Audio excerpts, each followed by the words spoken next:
To reconvene the special meeting of the Folsom City Council for Tuesday, January 2nd, 2019.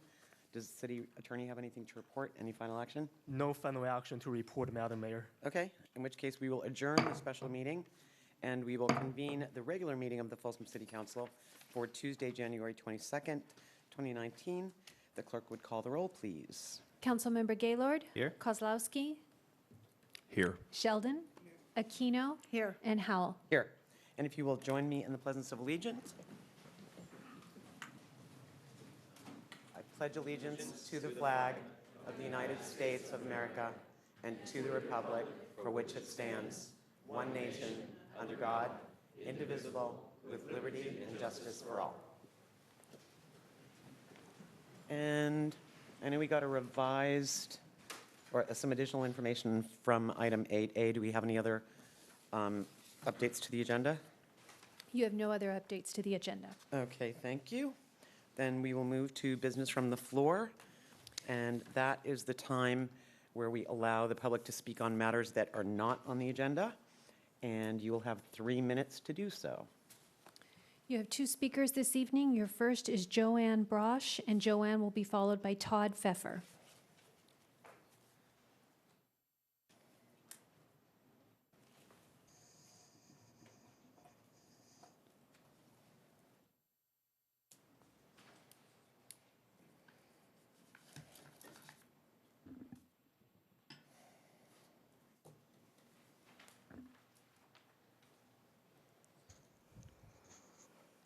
I am Joanne Broush, and I am here representing Mary Robertson because she can no longer represent herself.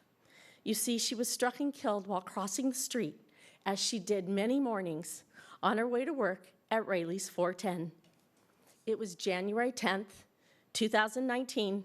She was at the intersection of Big Valley at the top at Blue Ravine. She was 27 years old.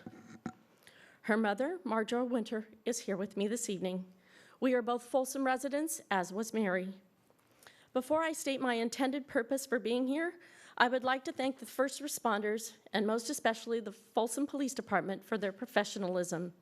They have been very gracious and compassionate with the family during this difficult time.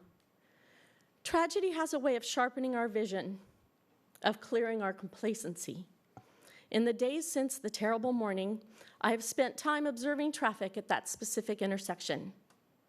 People drive too fast. I believe the posted speed limit approaching that intersection is too high for the conditions.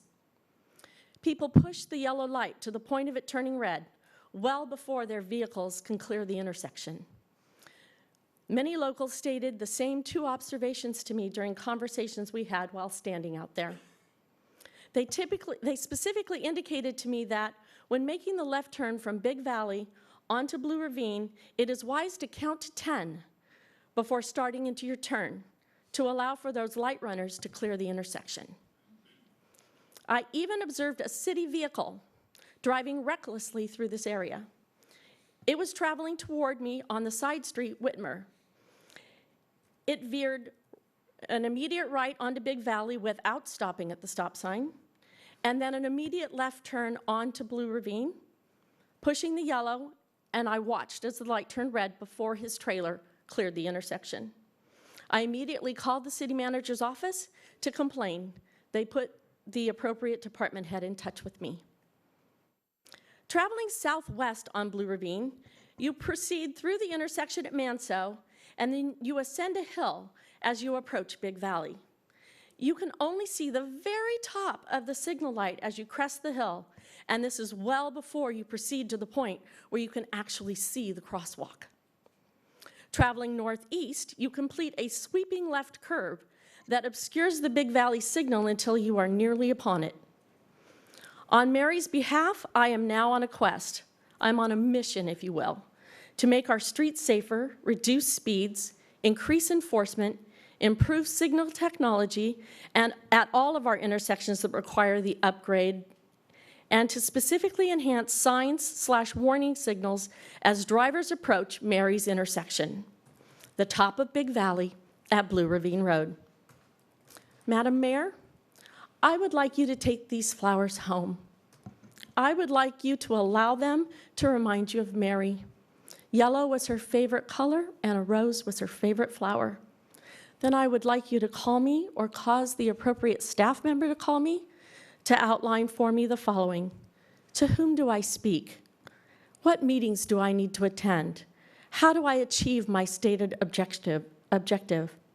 I put my contact info on the comment card. Thank you. I'll have our traffic engineer and the city manager's office get back with you. Thank you very much for the offer of the flowers, but I've had these sitting up here for 20 years, so Mary and I had something else in common. We will absolutely take a look at that intersection, and to Mary's mom, please take the flowers home. And we're very, very sorry. I think I speak on behalf of the entire city for your loss. Thank you for being here, both of you.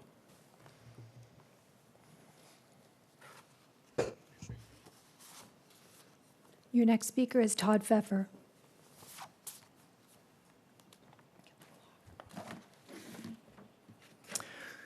I sent a letter to the 5 of you for which the city attorney responded denying my request. Therefore, I'd like to read my letter to have it part of public record. My letter was dated January 11th, 2019, and sent to each of you that same day. And I quote, "Dear members of the City Council, I'm writing to request a public apology at your next regular meeting for the manner in which I was treated at the December 11th council meeting. I was interrupted while speaking during business from the floor, implying that I was violating established rules of decorum. Then, I was accused of attacking Councilmember Aquino. Next, I was admonished and cautioned to choose my words carefully. Finally, Councilmember Sheldon was silenced and told, I'd rather you not get into a debate with Todd Pfeffer, suggesting that I wanted to engage in a combative exchange. This all seemed to me as if the mayor was unilaterally and arbitrarily trying to suppress my speech because she didn't approve of what I was saying. I was embarrassed and humiliated when I turned from the podium and made my way to the exit. After I left the building, Councilmember Sheldon said during council comments, it's a personal vendetta. I know the reason for that. Mayor Howell followed with, I too know of that being a personal vendetta. I've never discussed with either of them how I know Councilmember Aquino, nor the nature of our relationship. They obviously want the public to believe that my perceptions about Councilmember Aquino's actions while trustee for the school board are baseless and stem from a grudge. Since nobody knew I'd be attending the December 11th meeting, nor that I intended to speak, personal and private information about my past employment with the school district must have been shared with Councilmember Sheldon and Mayor Aquino during the meeting. Clearly, this is a breach of confidentiality intended to portray me as a disgruntled former employee with a score to settle. The public is repeatedly informed that it's illegal for the council to give commentary, and by law, the council is not allowed to comment in response to statements made during business from the floor. For Councilmember Sheldon and Mayor Howell to disparage me in public while I was absent and unable to defend myself, having no firsthand knowledge of my dealings with Councilmember Aquino, violates their pledge to treat the community with dignity and respect. I'm not an elected representative of the community, therefore, I shouldn't be subjected to the same public criticism as those who seek office. Since the webcast is uploaded to the internet and available for the world to view, I feel an apology is in order. Please let me know if you will honor my request. My wife and I plan to call Folsom home for many years to come. Therefore, I wish to maintain a positive and harmonious relationship with the city. Sincerely yours, Todd J. Pfeffer. A courtesy copy was provided to the city manager and city attorney. Thank you. No other business from the floor? You have no further request to speak under business from the floor. Okay, so our next items are the scheduled presentations. I'm going to ask the audience in general, would you prefer to hear an abbreviated State of the City address first, or would you prefer to recognize the Folsom Bulldogs? And then you can go home, and you don't, of course, you can choose to watch it from the city's website if you want, and I believe a copy of the original presentation that was made at a Chamber of Commerce luncheon last week is available should you want to watch the whole thing. But just show of hands, who wants to see the Bulldogs go first? I think we're all in agreement. So if the council will join me down at the... Let me turn it on for you. You threw me out of order. That's good, because I wouldn't have thought it was all audible.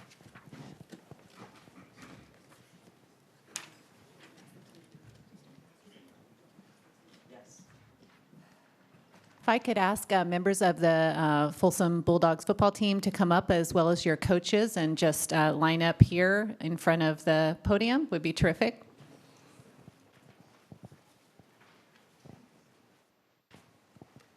Come on down.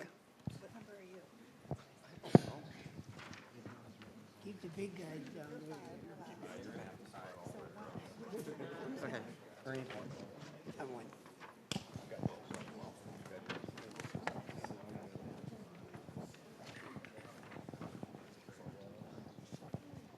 It's on. Okay, so we're going to break this into a five-part deal. And Councilmember Sheldon, who spent most of, well, all of their lives on the Parks Commission, is going to start. Well, It's on.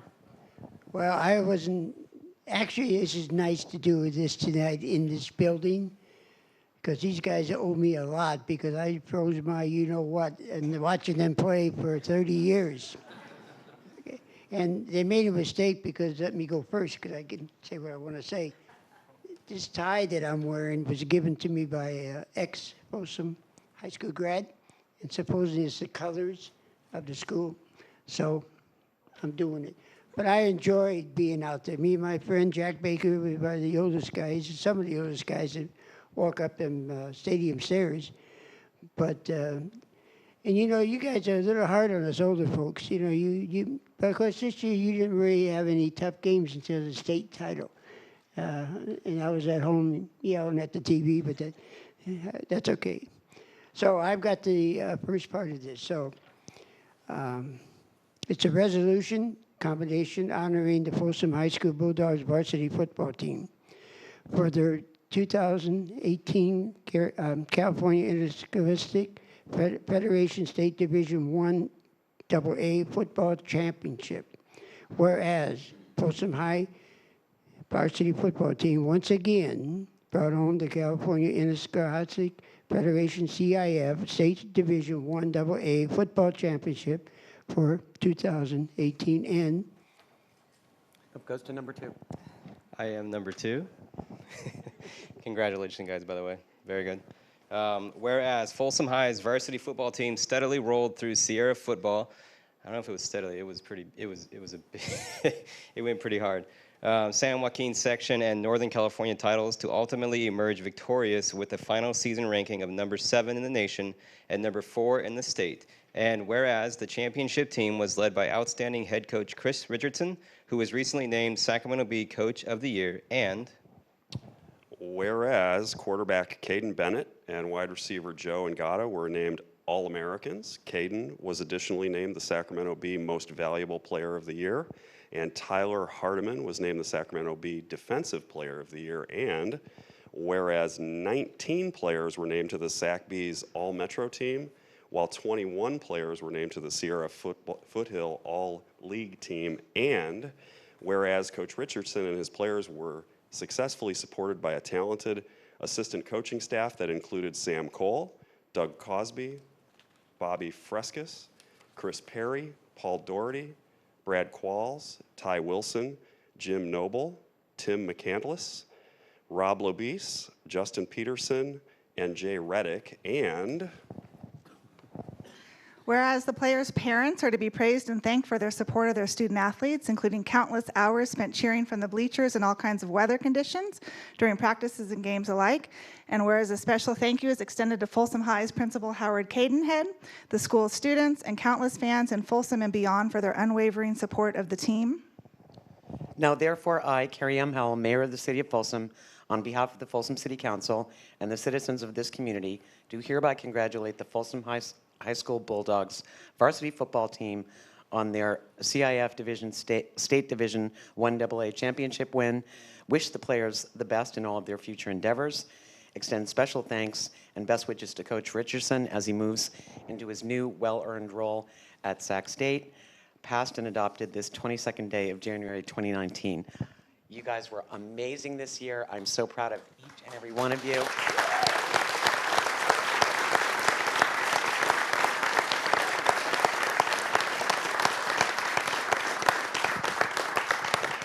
So the entire city is proud of you, And unfortunately, I'm not going to be able to be at the parade tomorrow night because I'm like triple booked tomorrow. But I'm going to keep my fingers that the weather's good and that the whole town comes out to applaud you guys, and you deserve every round of applause that they give you. Congratulations again. Well done, guys.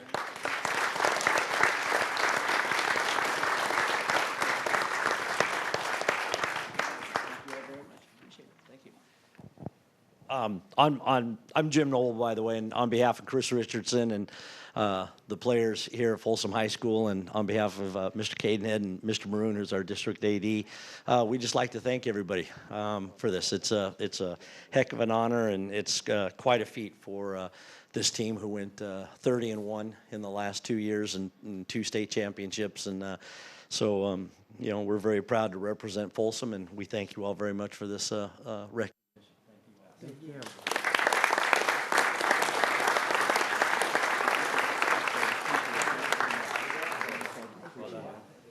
Congratulations.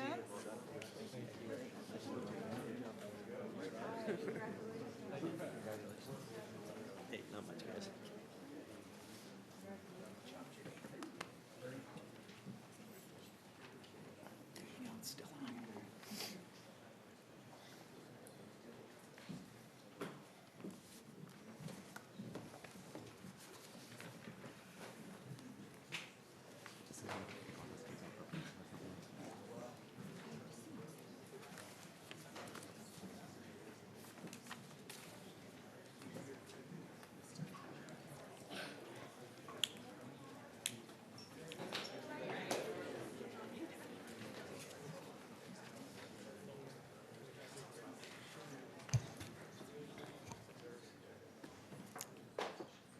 So, and our next item, as I said, is going to be the significantly abbreviated state of the city. So for the year 2018,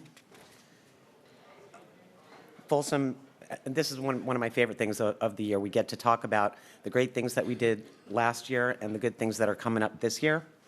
So last year, we were named the 12th best city for finding a job in California, the 15th safest city in California, the 7th lowest uninsured rate in the nation, best place to work to raise a family in California. We were named one of the top 25 most livable small cities in the country, top 4% of cities with best money management skills, number 15 most livable small city in the United States, top 3% of cities with the lowest credit card debt. I don't know who puts this data together, but, and we were also given a cool award by the Greater Sacramento Economic Council for paving the way, and that was an award for basically being out in the forefront as far as economic development goes and bringing business to the city and the region. With regard to the economy, home sale prices are up nearly 10% over last year. The average sales price for a home in Folsom last year was $532,000, which was 9% over the same time last year. Employment in the city of Folsom is now over 36,000 jobs for the first time. Our unemployment is 2.6%, which is the lowest in the region. The assessed value of all property in Folsom is $14 billion, $400 million, which is up $1.7 million from last year. And our revenue sources, predominantly property tax and sales tax, remain stable. Economic development and tourism. 2018 was a big year for infrastructure investment and resources to support our economic development effort. In 2019, we're going to add more focus on increasing commercial office space to meet the needs of businesses in the region. That's largely because our office vacancy rate has fallen below 6%, and that's about the point where you start to consider allowing the development or encouraging development of new office space. Folsom's leading the way, actually, in construction of multifamily housing units. There are nearly 1,000 permits in place, and ongoing construction for apartment and rental units in Folsom. So that's important for increasing the availability of housing products for those people that live and ideally work here. The City of Folsom and the TED Corp, the Folsom Economic Development Corporation, have collaborated on a number of presentations to engage prospective employers, with Folsom branding itself as the emerging tech hub for the region. Ted Corp's actively working to develop multiple options for co-working and entrepreneurial space in Folsom, and the first site is slated for opening in 2019. Our tourism continues to thrive through three main channels. The Folsom business travelers, most of our hotels are actually sold out 2 nights a week.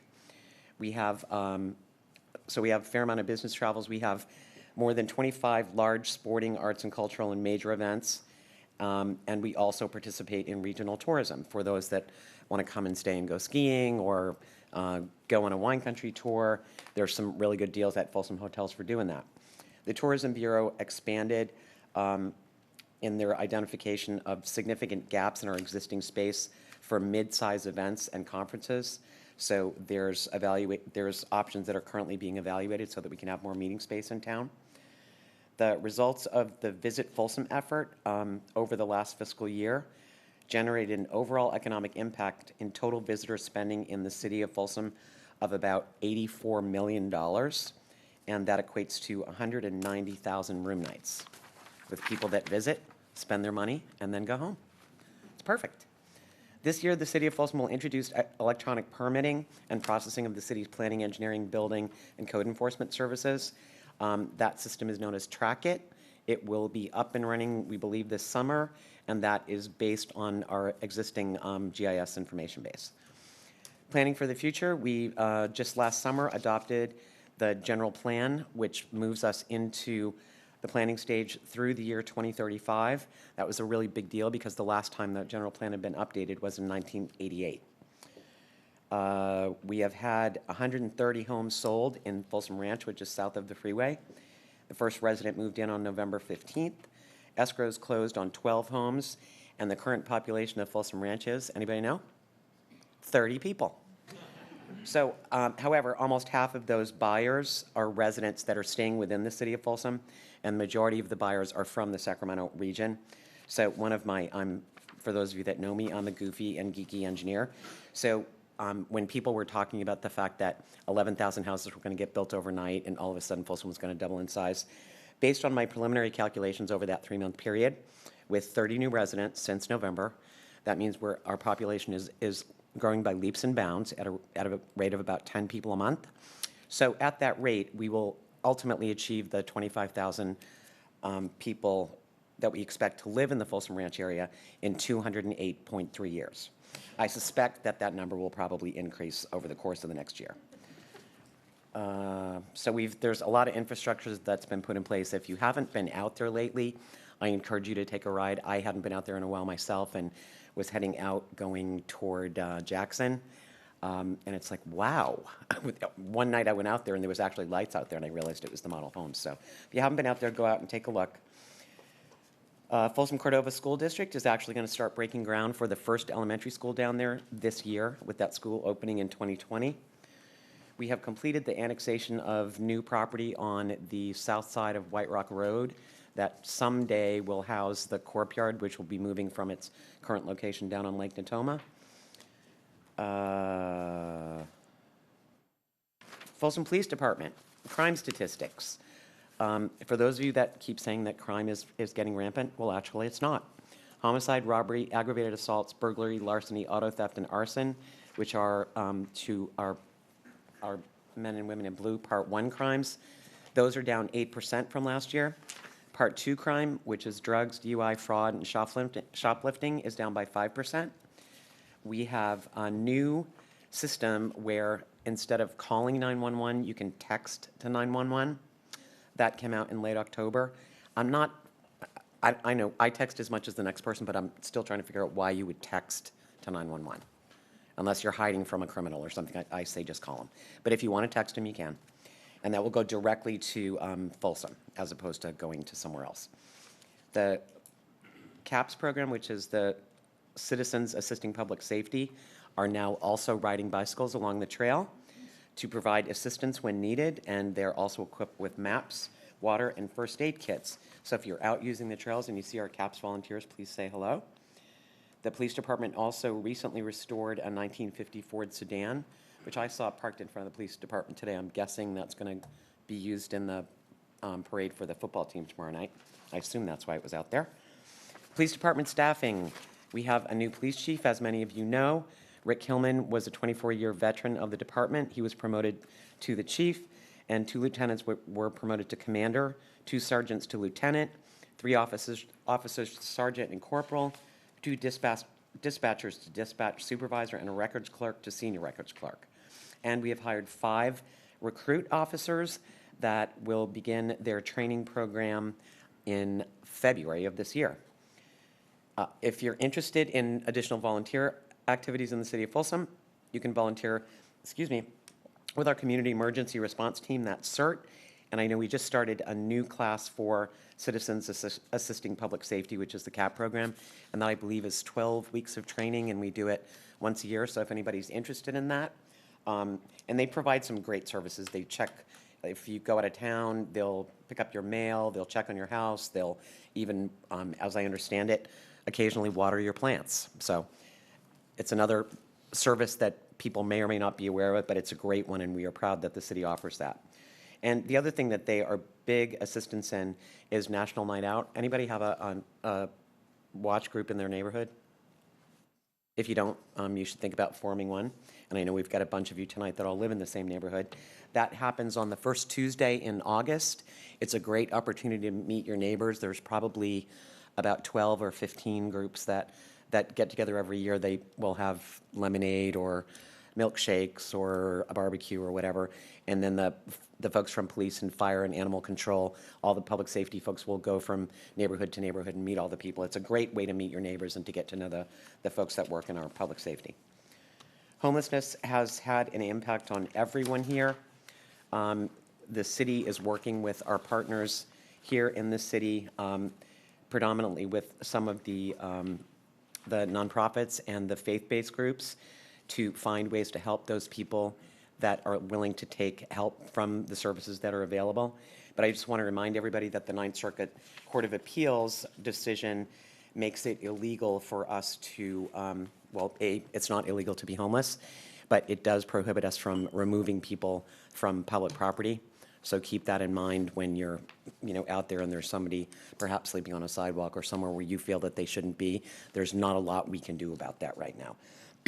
But we are working with the people that are trying to find help for those people, and we're working also with the county to get whatever services they have out to the people that need them that are in this area.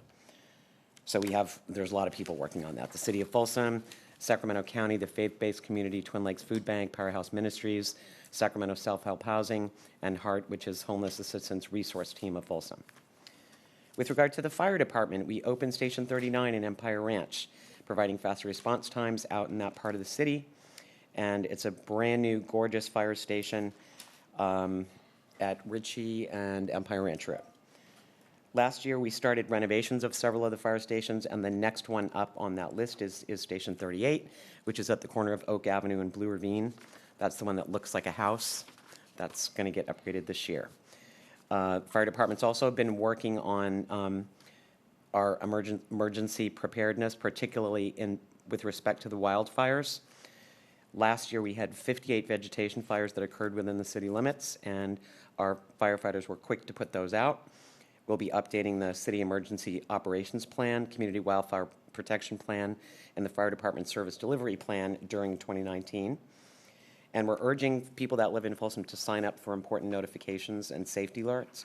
Sac County residents are encouraged to register with the reverse 911 system at Sac County, and you can do that at www.sacramento-alert.org. And in Folsom, you can sign up for Nixle alerts that will show up either in your email or on your phone. With regard to transportation and infrastructure, as we know, and as we heard a few minutes ago, well-planned and safe roads are a benefit for everyone in the community. Traffic improvements that are ongoing include an upgrading of the signals along East Bidwell Street between Highway 50 and Oak Avenue Parkway to optimize timing, improve efficiency, and reduce delays. We will be, I don't see our traffic engineer here, we will be eliminating that U-turn. If you go to In-N-Out right now and you come back out and you want to get back on the freeway going towards Sacramento, you're not going to be able to do that anymore. You're going to have to go left when you come out of In-N-Out or right when you come out of Starbucks, go under the freeway on Placerville Road and get back on the freeway by going around south of the freeway. That will make it much easier for people that are on Iron Point to turn right and get on the freeway, because that when you take that U-turn, you're crossing across 4 lanes of traffic and then 4 more to get on the freeway. So you'll have to maybe think about eating your hamburger inside In-N-Out instead of in the car. There will also be changes made to Clarksville Road. If you're coming, that would be east on Clarksville Road.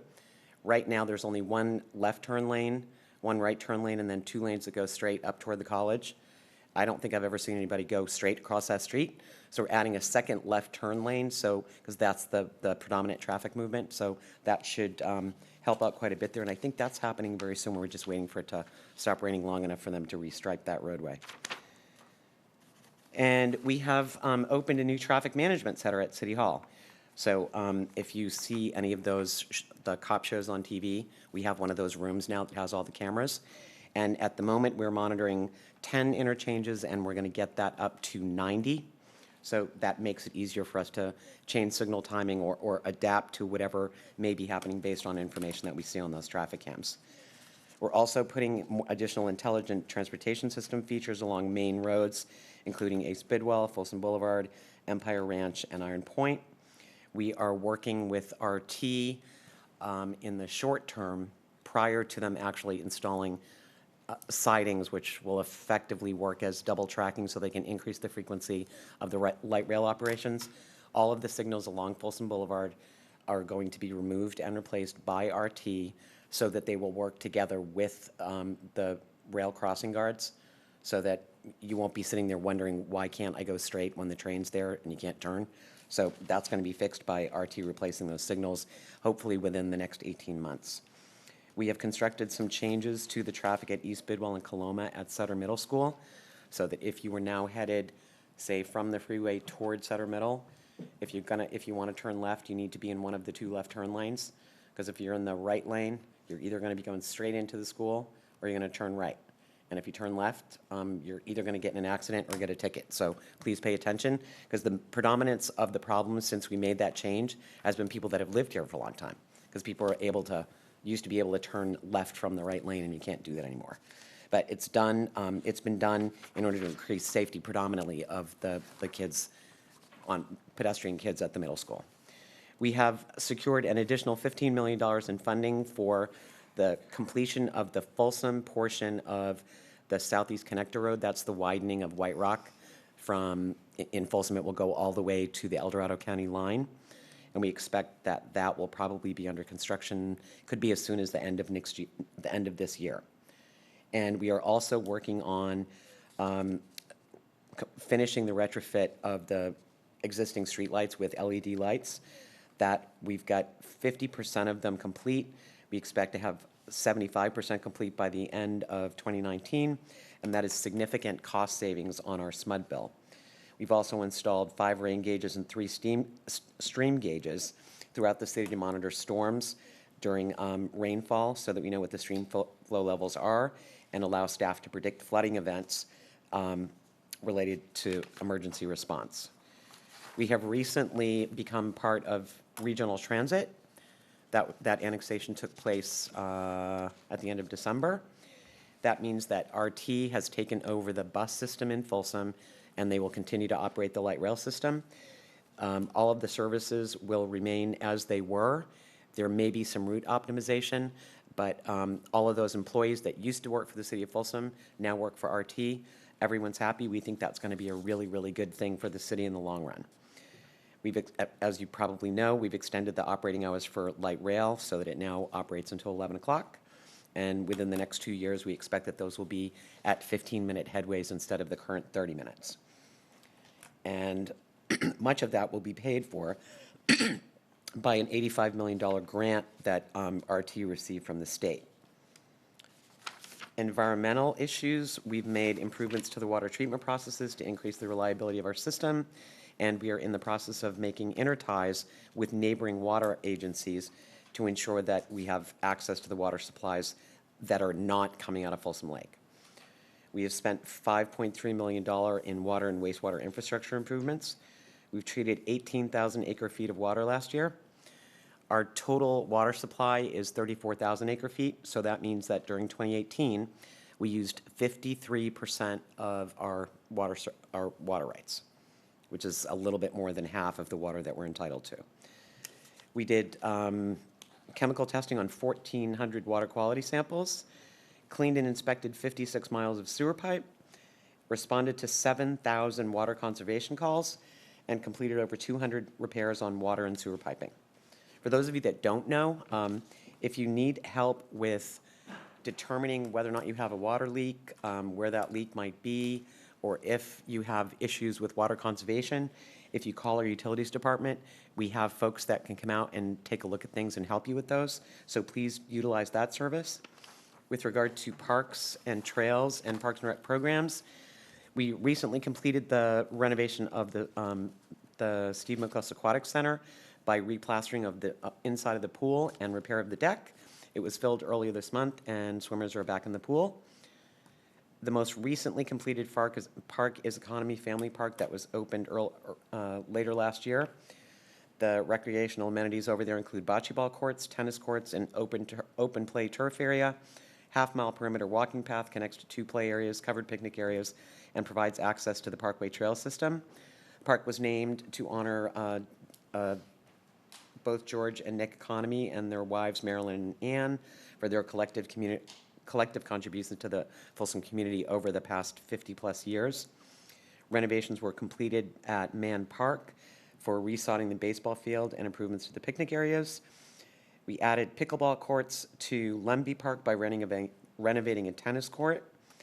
And this coming year, we'll be designing the Benevento Family Park and Empire Ranch, and construction is expected in 2020. And that park's going to include the first cricket field.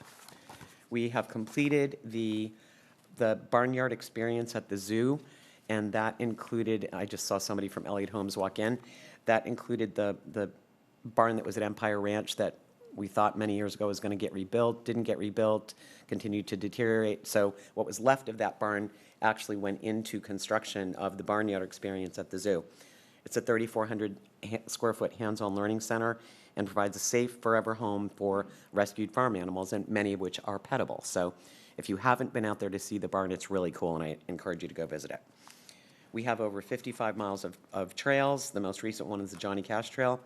We continue to move forward with raising money for the art experience, and the Arts Association is accepting contributions in order to complete the park and the art installations. We completed the first Class 4 bikeway in the city, which is the Lake Natoma Trail Gap Closure Project. I think the only thing left there is a little bit more striping, and again, we're waiting for the pavement to dry before we can get that done. And Oak Parkway Trail. Everybody drove down Natoma Street to get here, right? Still construction going on. When's that going to be done? It was supposed to be completed a month ago. Very, very soon. Once again, we hosted a stage of the Amgen tour last year. It was stage 6, and it took place on the newly completed Johnny Cash Trail. And that's a really significant thing for the city because it provides international exposure to the city because that event is broadcast all over the world. And Amgen loves coming back. They love Folsom, and they love having part of the race here.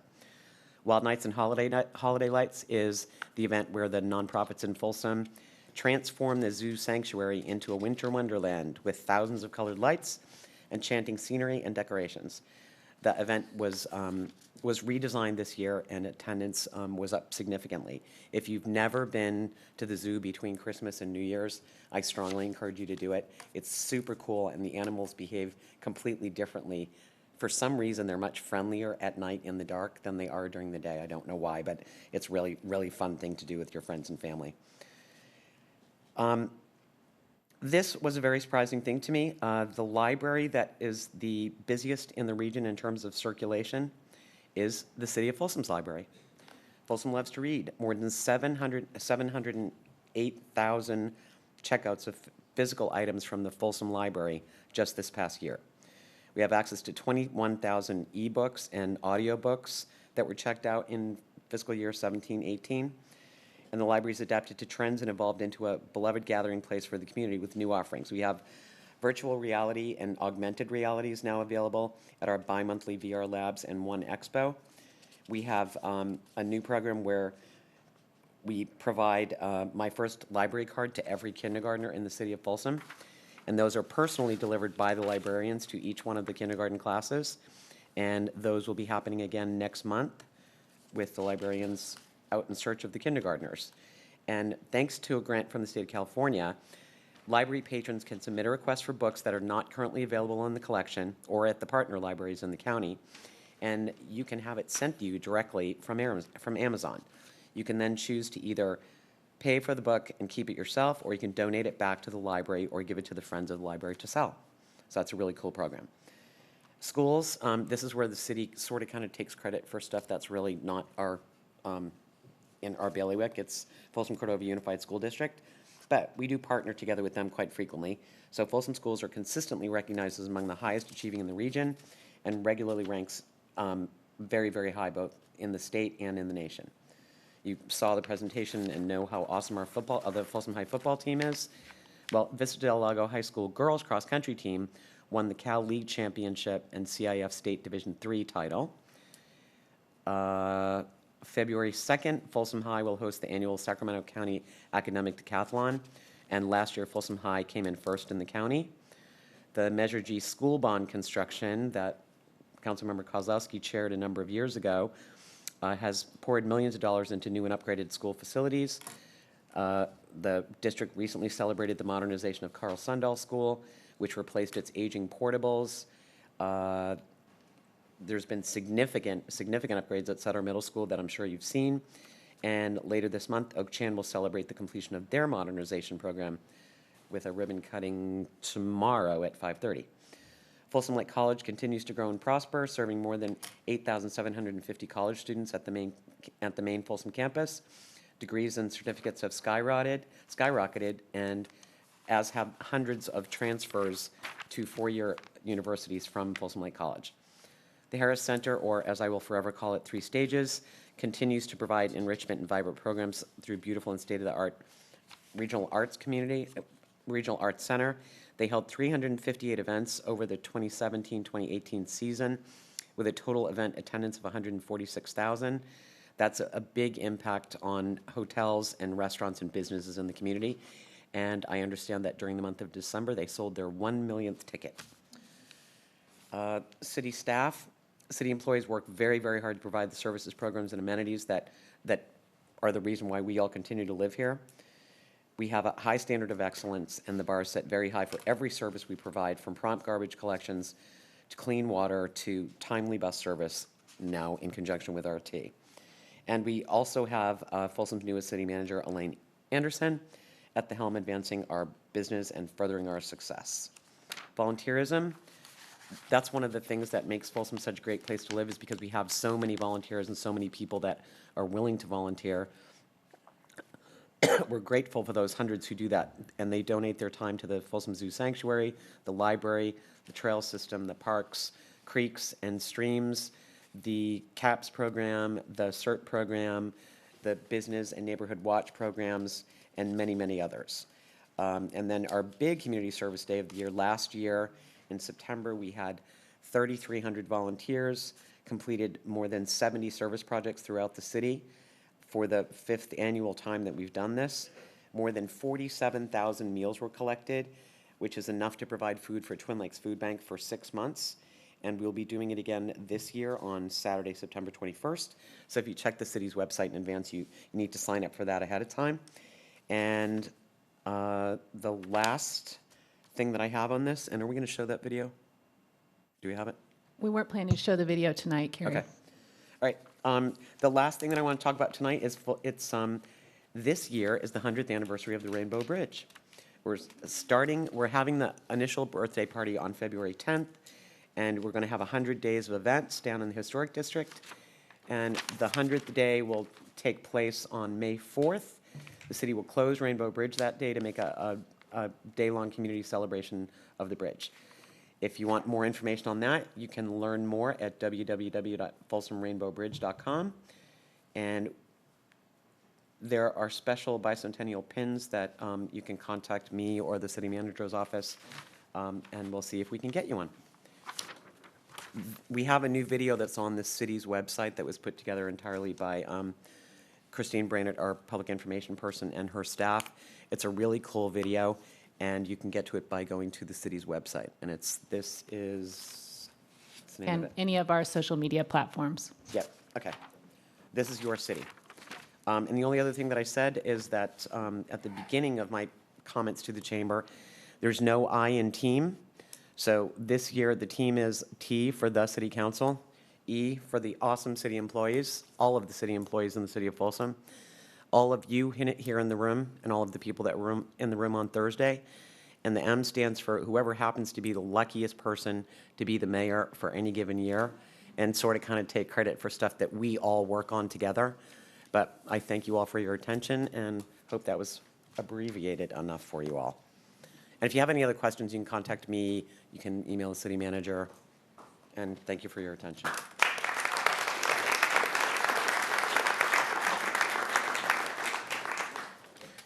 Now, speaking of Rainbow Bridge, I'm going to introduce our next item. Our next item is item 6C. This is the Rainbow Bridge Centennial Celebration.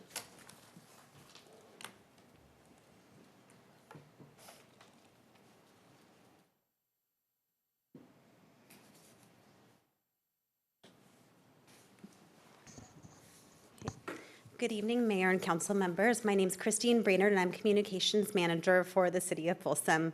I'm joined tonight by Judy Collingsworth, the Manager of the Folsom Historic District Association, and Marianne McAlay with the Greater Folsom Partnership. We're pleased to present plans for the 100th anniversary of the iconic Rainbow Bridge. The Rainbow Bridge officially opened on February 10th, 1919, and it was built to address the growing needs for automobile transportation across the American River.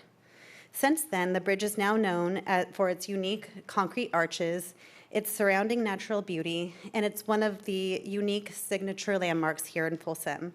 It can be seen all throughout town on our city's logo, and on fine art and selfies, keychains and t-shirts. All around town, you could always see the Rainbow Bridge. So the Folsom community is coming together to celebrate the bridge. The celebration begins in February and kicks off a variety of special promotions, events, and activities throughout May. A day-long event is planned on the bridge and throughout the historic district on Saturday, May 4th. A number of events will be held during this time frame. The gallery at 48 Natoma will have a photography display over at the gallery. The Folsom Public Library will have a number of speakers presenting about the history of bridges in the Sacramento region, including the Rainbow Bridge. The Folsom History Museum will have a Rainbow Bridge display and commemorative items available for purchase. 4 Folsom schools are going to be partnering with local engineering firms, and they are going to be having a bridge design contest. So students will build model structures, and the engineers will test the load capacity of those bridges to determine the winner, and that will take place on the Saturday, May 4th event. This is being led by Will Kempton with the Greater Folsom Partnership. There's also going to be historic walking tours with the bridge, along the bridge with historians as well as engineers, and a number of other events that are going to be taking place. We're promoting the Centennial in a number of ways. We have a new website that will debut soon that is folsomrainbowbridge.com. There are commemorative pins, stickers, and also decals that will be placed in the windows of merchants in the historic district. And if anybody's interested tonight, there are pins and stickers in the back of the room where the agendas are placed. We have developed commemorative posters, which will be available during the promotion. A number of businesses are going to be helping promote the celebration. For example, Dorothea's has a new ornament that's available in their store. Local bakeries and a candy shop will be providing special treats. Red Bus is going to be serving up a commemorative 100th anniversary brew in their store. You'll start seeing there's going to be banners installed in the historic district starting next week with the commemorative Centennial design, and city vehicles will have the Rainbow Bridge magnets. So this is in partnership with the Greater Folsom Partnership and the Historic District. So I'm now going to turn it over to Judy and Marianne to say a few words. This is a wonderful opportunity for our organizations to collaborate and use our creativity and our resources and our networks to really make this a true citywide celebration. Particularly with the outreach to the business community, I think it would be safe to say that by anybody's standards, the Rainbow Bridge is the most iconic landmark that's attached to Folsom. And for many people, when they travel away and they see the Rainbow Bridge on their way in, that signifies coming home. So there's a huge heartstring pull attached to this icon, as well as its incredible history. So we are excited to employ a whole variety of programs, whether that's outreach through restaurants and specials that they're going to contemplate, retailers. Christine already mentioned the ornaments at Dorothea's, the stickers that will be on windows that will let consumers know that there's something happening in that business that's reminding them about this anniversary. We're looking to create a very enthusiastic and far-reaching campaign that will really make this a year to remember for Folsom. So looking forward to being part of it, and we appreciate all the partnership that allows us to be so effective in doing this. Thank you. Marianne, just as an aside, I was in Trader Joe's on Saturday afternoon, and the woman in front of me at the cash register said to the cashier, "Oh my goodness, how do I get to this Rainbow Bridge? How do I get to the Rainbow Bridge?" And I said, "Can I help you?" She said, "How do I get to the Rainbow Bridge?" And I said, "Do you want to drive across it?" She said, "No, I must see it." And I said, "Okay." So I tried to give her directions from Trader Joe's. I said, "There's a little parking lot, but if you drive across it, you can't really see it." So, and I don't know where she was from, but she was so excited about going to see the Rainbow Bridge. Well, if this promotion goes as planned, there'll be a lot more of those people asking for how to check it out. So we're looking forward to that. Thank you. Good evening. One of the things that the Historic District plans to bring to this event is a tasting featuring all of the businesses, restaurants in historic Folsom. This will be a ticketed event that is on May 4th from 4:30 to 7:30. And we will have appetizers passed and station drinks within the bridge. And we'll have strolling music and magicians and characters all featured from some of the businesses in the district. So we're really excited about this event, and this is just one piece of it, and we're just very thrilled to be here to talk to you about it tonight.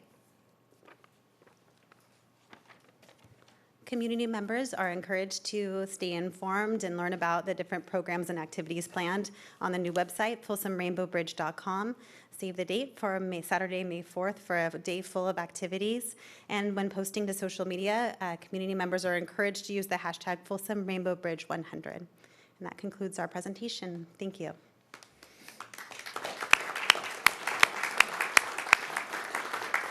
We look forward to updates as we get closer to that date.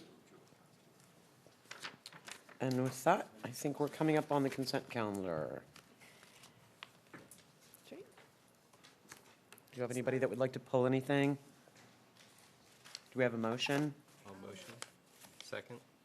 We have a motion and a second. Call the roll, please. Councilmember Gaylord? Yes. Kozlowski? Yes. Sheldon? Aquino? And Howell. Yes.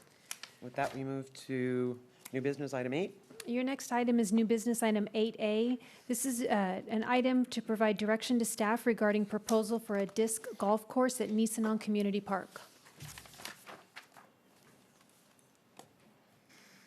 heater's not working. Our heater is not working. Hold on here. That's okay. It's our heat up right now.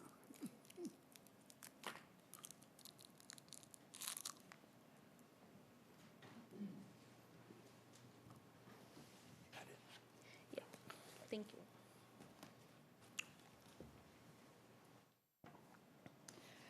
Good evening, Mayor Howell and members of the council, Lorraine Pagoni, your Parks and Rec Director. Tonight, I wanted to take a minute to give you a little background on the item that you'll be deciding on this evening. It's in regards to the Nisenan Park. And we are asking tonight for direction from the council on whether or not to proceed with the evaluation of putting a disc golf course on Nisenan. Oopsie. Just a little background. One of the reasons that we can proceed with, or we're interested in proceeding with the Nisenan, is because of the fairly successful, or actually highly successful, BT Collins disc golf course that we currently have. It is considered a 9-hole disc golf course. It was set up originally as what they call kind of a demonstration course or an executive type course. If you think about regular golfing, there's the executive 9-hole, and then there's a full course, which would be an 18-hole. This has been a hugely collaborative effort by local residents that soon formed as the Folsom Disc Golf Club. And they've invested numerous hours and time and energy to create bring most of the amenities to the course. And I'll be going in a little more detail here in a second. But I wanted to provide a little timeline as to where we've been and why we're here now today. In the end of 2015, early 2016, interested groups came to the city Parks and Rec Department, spoke with our staff, spoke with our director at the time, and expressing interest in wanting to have a disc golf course here in Folsom.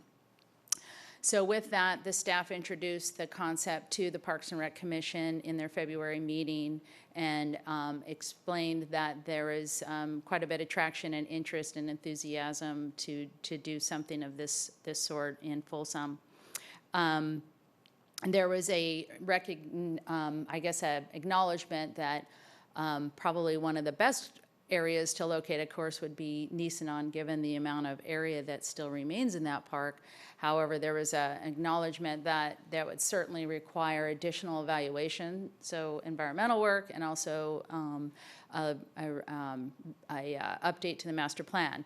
So on the heels of that, there was appetite to continue with, with the traction and enthusiasm that they had, and BT Collins seemed like a good fit in terms of its minimal environmental impacts. It's pretty much plug and play, ready to actually put such a golf course on that site.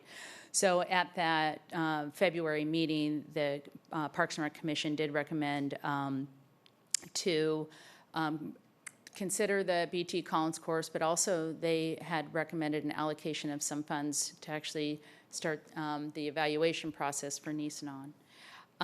In June of 2016, Parks and Rec Commission provided additional direction to staff to proceed with the BT Collins. So there had been additional discussions on what would need to be done to actually have that disc golf course come to fruition at BT.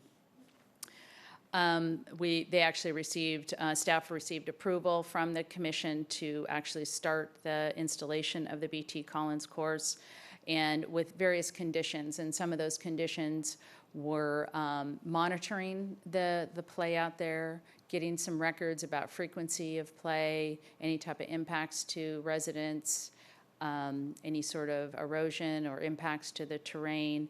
So those are the sort of things that staff would regularly monitor and then report back to the Parks and Rec Commission. They did that in April and also in November.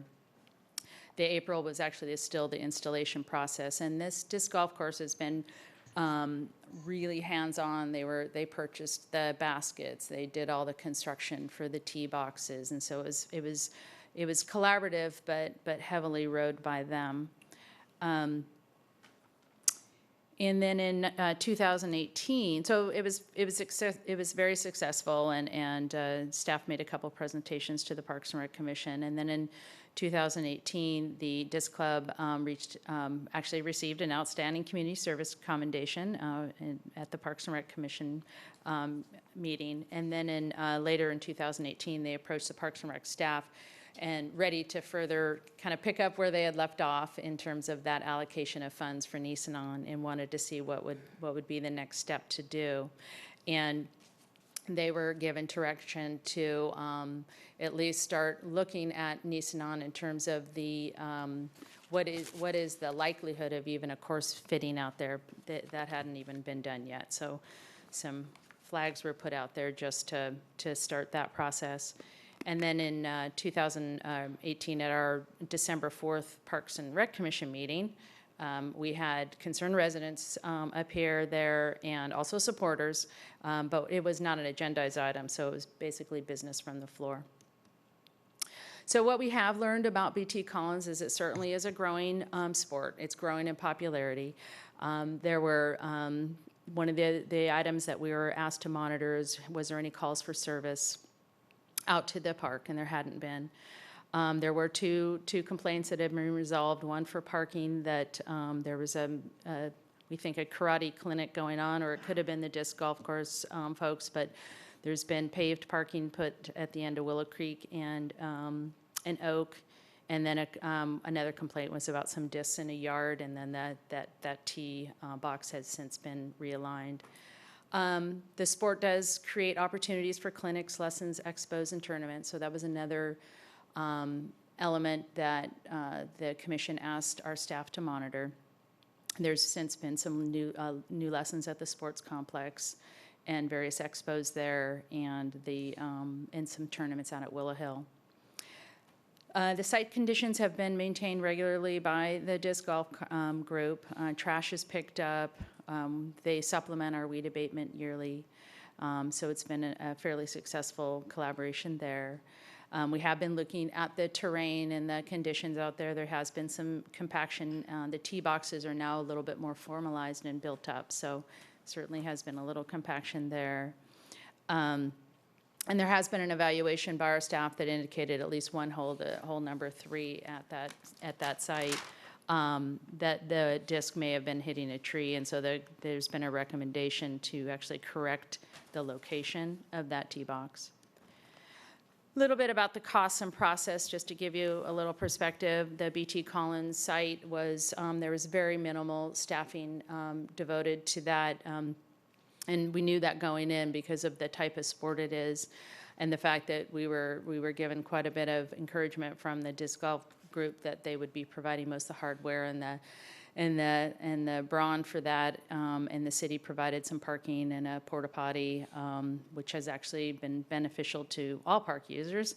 And as I said, we still have always done weed abatement out there, but they've supplemented that.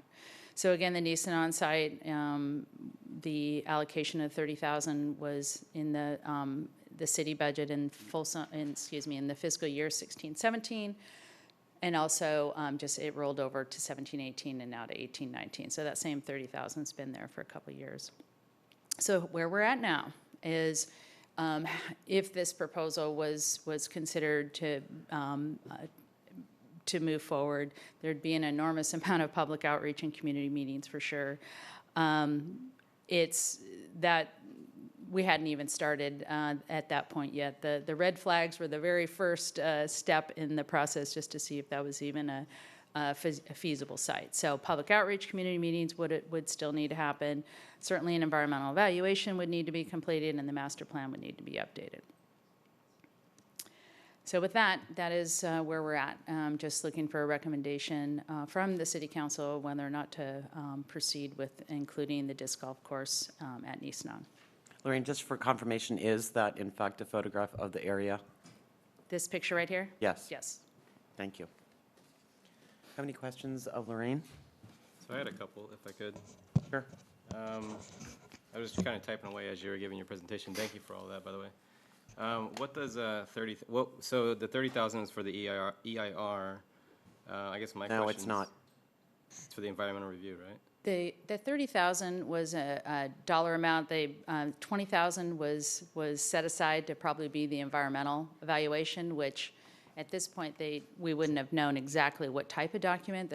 We were at the early stages, so could be a mitigated neg deck, which was done for the original master plan, or it could, after you do your initial review, out pops all the impacts and whether or not the impacts are mitigatable, or even if you want to put your toe in the water there. So we hadn't gotten to that point yet. So the 10,000 was set aside for design, which not even sure yet if we would have even spent that. The disc club, is capable of actually creating graphical designs.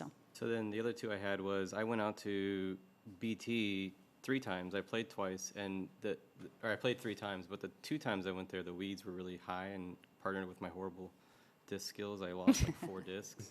So I don't know what maintenance looks like out there, and can it be expanded? Can that park be expanded utilizing those funds, or What are some of those options? Have you guys looked at that? Can the BT Collins Yeah. site be expanded? Instead of Nisanon? Boy, I think terrain-wise, the 9 holes are pretty well mapped out on the open space area. You know, I think that they've wanted a practice. I noticed, I went out there too recently, and they do have a practice tee at the near the first hole. I don't know, that would probably be the only area, and that'd probably just add another practice tee, but I'd have to defer to the, if the disc club folks are here, if they thought there was any capacity there, but. Okay. Yeah, I have a question. Ernie, then Sarah. In the report and on your graphs, you talked about a meeting with the residents in February, I believe. Can you tell me who were there and what was the result of the meeting with them? There wasn't a meeting this February. Are you think on this here? That was for the BT Collins process was the meeting. I have had a meeting recently with the local residents that are adjacent to Nisanon, but we just met on Sendall Street and met a few residents there, but. Okay, I guess I was misled by the staff report as I read it, because I thought it was something recent that surprised me with the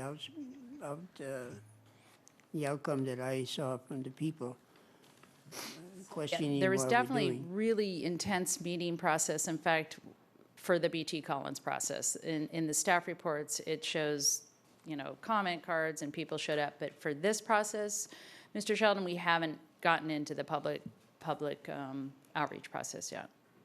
Lorraine, just on her own, did reach out to the residents of Lakeview Oaks and met with them in December about this possible project. Well, I guess I'll just make a comment on BT Collins in general. Way back when that was designated a park, to be a park, it didn't come initially from a park commission. It came from the city council and an ex-mayor at the time.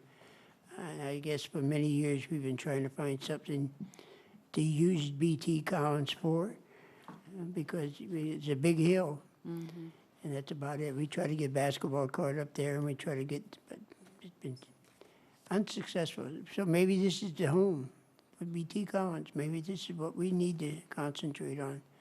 Are we going to let the speakers before we talk more? Sure. Sarah, you had a question? Yeah, I got a whole bunch of questions or comments to say about BT Collins. I mean, not BT Collins, but Nisanon. I know exactly how that came about, and I have a lot of comments to make on that, so I'll wait. So, Lorraine, at Nisanon, disc golf was not in the original master plan for the park, is that correct? Correct. So when these folks bought their lots and looked at that master plan, they would have no indication that that's something that could be coming. Right. So I did go back and watch all the Parks and Rec Commission meetings from 2016 where this was discussed. And if I understand it correctly, Nisanon is about 54 acres total. Correct. And currently we've developed about 8 of those acres. Yes. Will Kempton, who was a commissioner in 2016, who is still my commissioner on the Parks and Rec Commission now, when BT Collins was proposed for a demonstration course in 2016, June of 2016, he asked why wouldn't we do the demonstration course at Nisanon, and the answer from the director at the time was because that area is more culturally and environmentally sensitive. I'm assuming those sensitivities haven't gone away. So is there some concern that that area is more, sensitive? And is my understanding that, full yardage, 18-hole disc golf course is like 25 acres?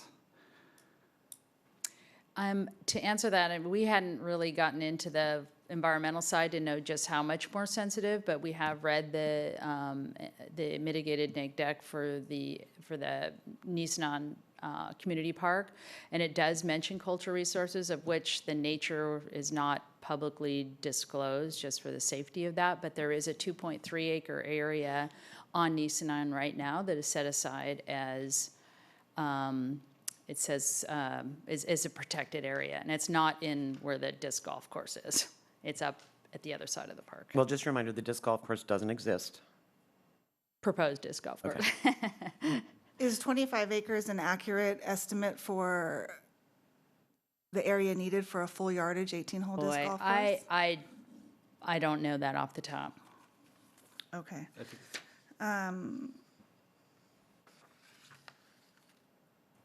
Again, I realize part of this is kind of a, what comes first, a chicken or an egg? And so some of the things maybe haven't been discussed, but I do wonder about, let's just assume that acreage is correct. Are we going to have additional bathrooms out there, trash cans? What are you going to do when somebody's, is far away from the developed portion of the park now? I do also have some questions about the process. And again, this may be a chicken versus egg thing, but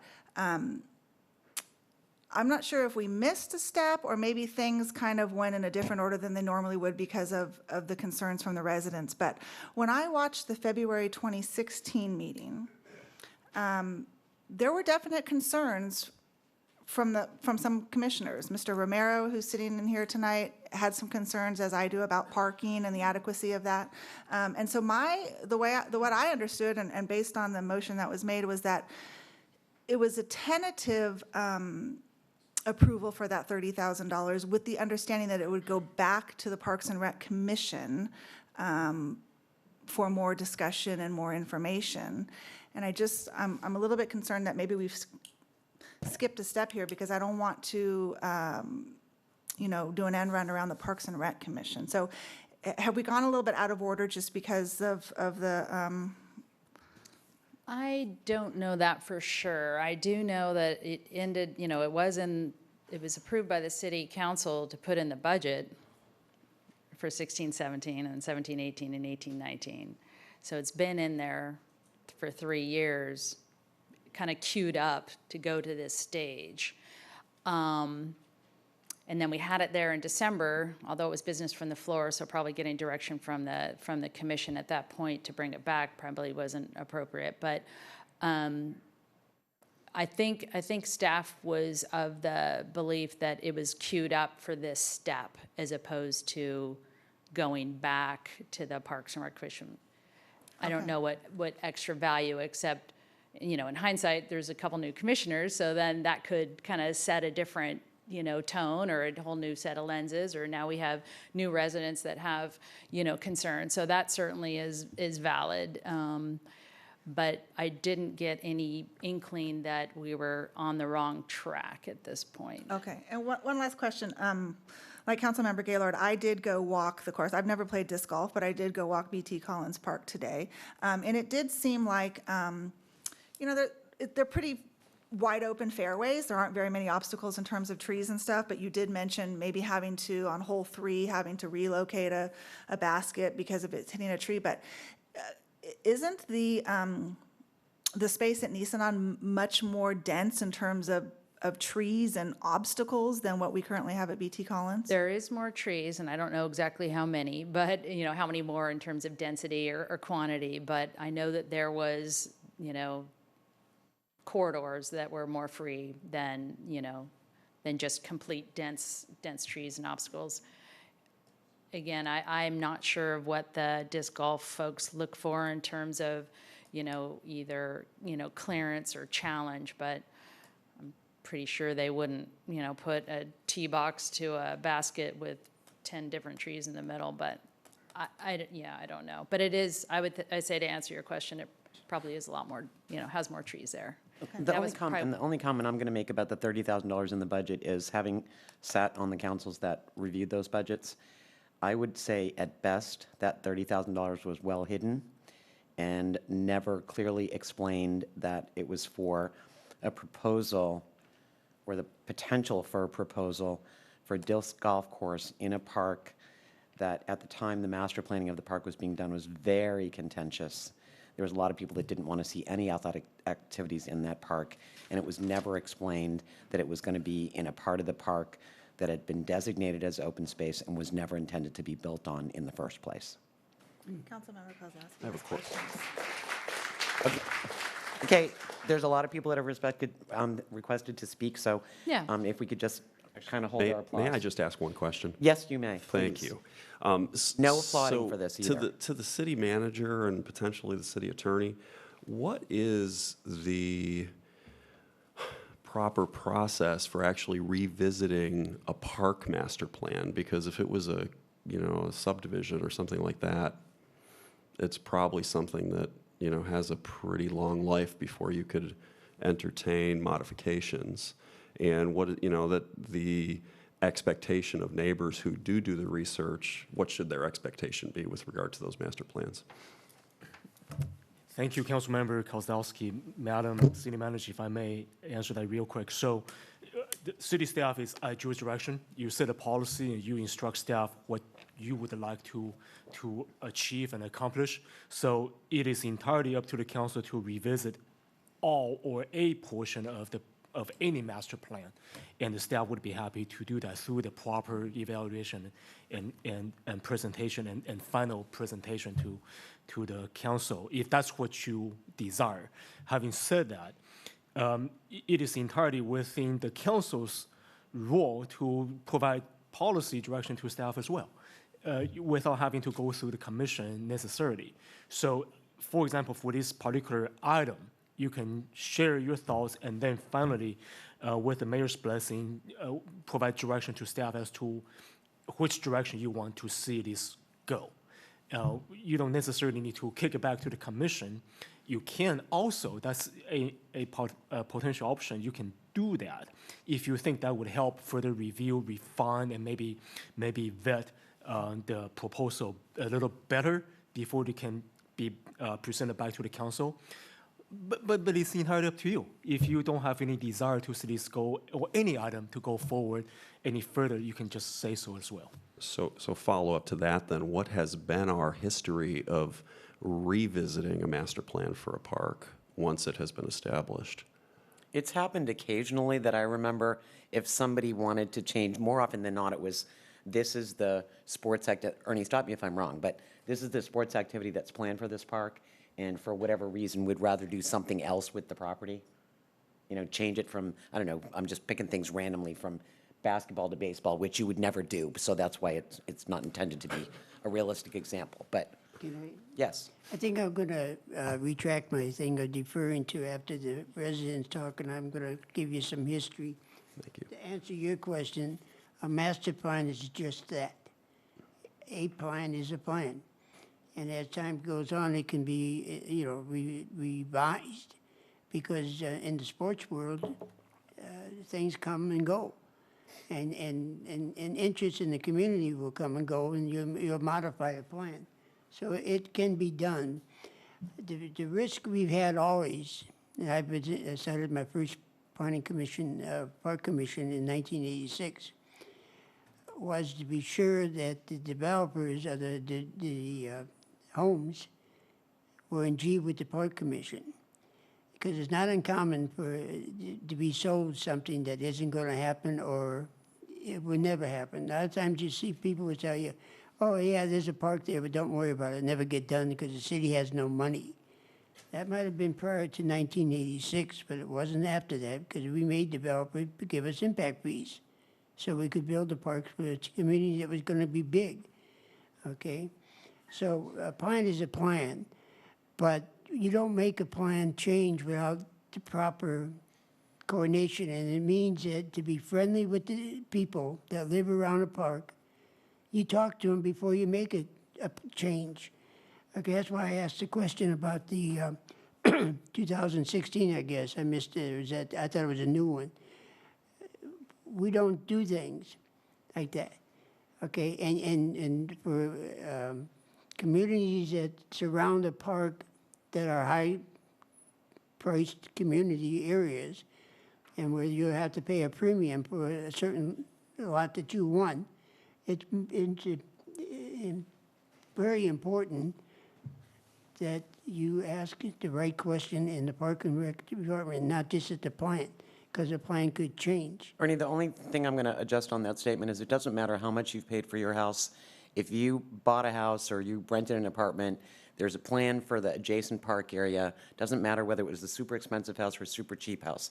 The expectation is the same. Yeah. The plan is the plan, and we're not going to go in and change the plan overnight so that you move into a neighborhood thinking X is going to happen and Y happens.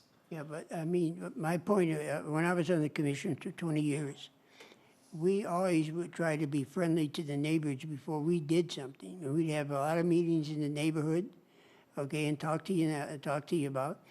But I know for a fact that developers have in the past, and I'm not knocking them, it's the way the business works. They don't tell you everything. Either you're not going to build it or it will be built. And that's why we were putting signs up about undeveloped lots that were going to be parks and tell you what's in there. So when you come to buy a house, now I walked all the site that most of you people live in before we even got to working on Nissan. Now let me go back a little bit and give you first of all, how did we get that park site? First of all, it was in the development of the east area. There were going to be two golf courses, the public one, which we have now, and the private one, and that was Nissan. That was the area for Nissan. The city was given, as my understanding, and I still can remember things, believe it or not. Back then, Well, we plus, got Ernie, that- we're going back to 1994. Do we need to go back that far? Yeah, we do, because we got that 50, it was 50, I think my mind is one acre difference, me and Sarah. It was 55 acres that we were given by the developer because they didn't want the private park. I guess Serrano had something to influence that about having a private golf course. It wasn't that far away. They gave us that to the city, and they didn't ask for credit. We gave them no credit, so that was a gift, no question about it. However, so when we started to even think about developing that location, there was a big debate, and Kerry mentioned about debate sometimes on parks, internally in the city between the Park Commission and the Arts and Culture Commission, because some people, and not necessarily the commissioners on the Arts and Culture Commission, but proponents of arts and culture, which I'm a proponent, but they wanted to turn that into a complete venue for arts, including an amphitheater, venues up into some of that nice park where it levels off and put it up for artists to make venues. You know, there was a lot of debate, and the park commissioners were just the opposite. They said, no, that's got to be a park, but we don't need to develop a lot of it because it's costly. That park, we said 7 acres would suffice to give something in the east area for parks, okay, for the residents that live in the east area. So it was 7 acres is what we thought we could do, and that was costly because you had to put retaining walls in. The ground is up and down and around. That just makes it nice to look at and walk and all that. So it was never intended to be real big, and we only have one very field, the baseball field up there.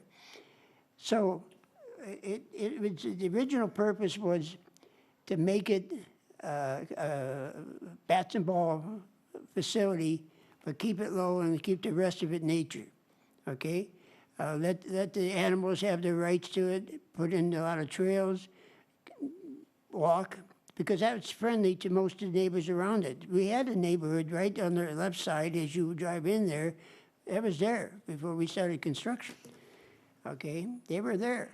So we couldn't go and build something that was take the quality of life away from those residents. So we were very sensitive to that at the time, 20 years I spent on the commission. I don't think it's changed, that was the case. It cost, that park I think cost us, I'm just trying to recall back, and that's a long ways, but it must have cost us $3 to $4 million for the 7 acres. That's an expensive park because we had to put retaining walls in so we could play on it. So it was very costly. And we agreed to this 7 acres of the rest nature. I say we, the commission and the council approved it. This golf has been talking back 15 years back. I've heard conversation, we talked about it. And that's how it starts. But we never had the proper site to build it on. Okay, and we had demands that were bigger than what that had. Disc golf today is a lot different than it was 15 years ago. It's bigger nationally and everything, and more expertise.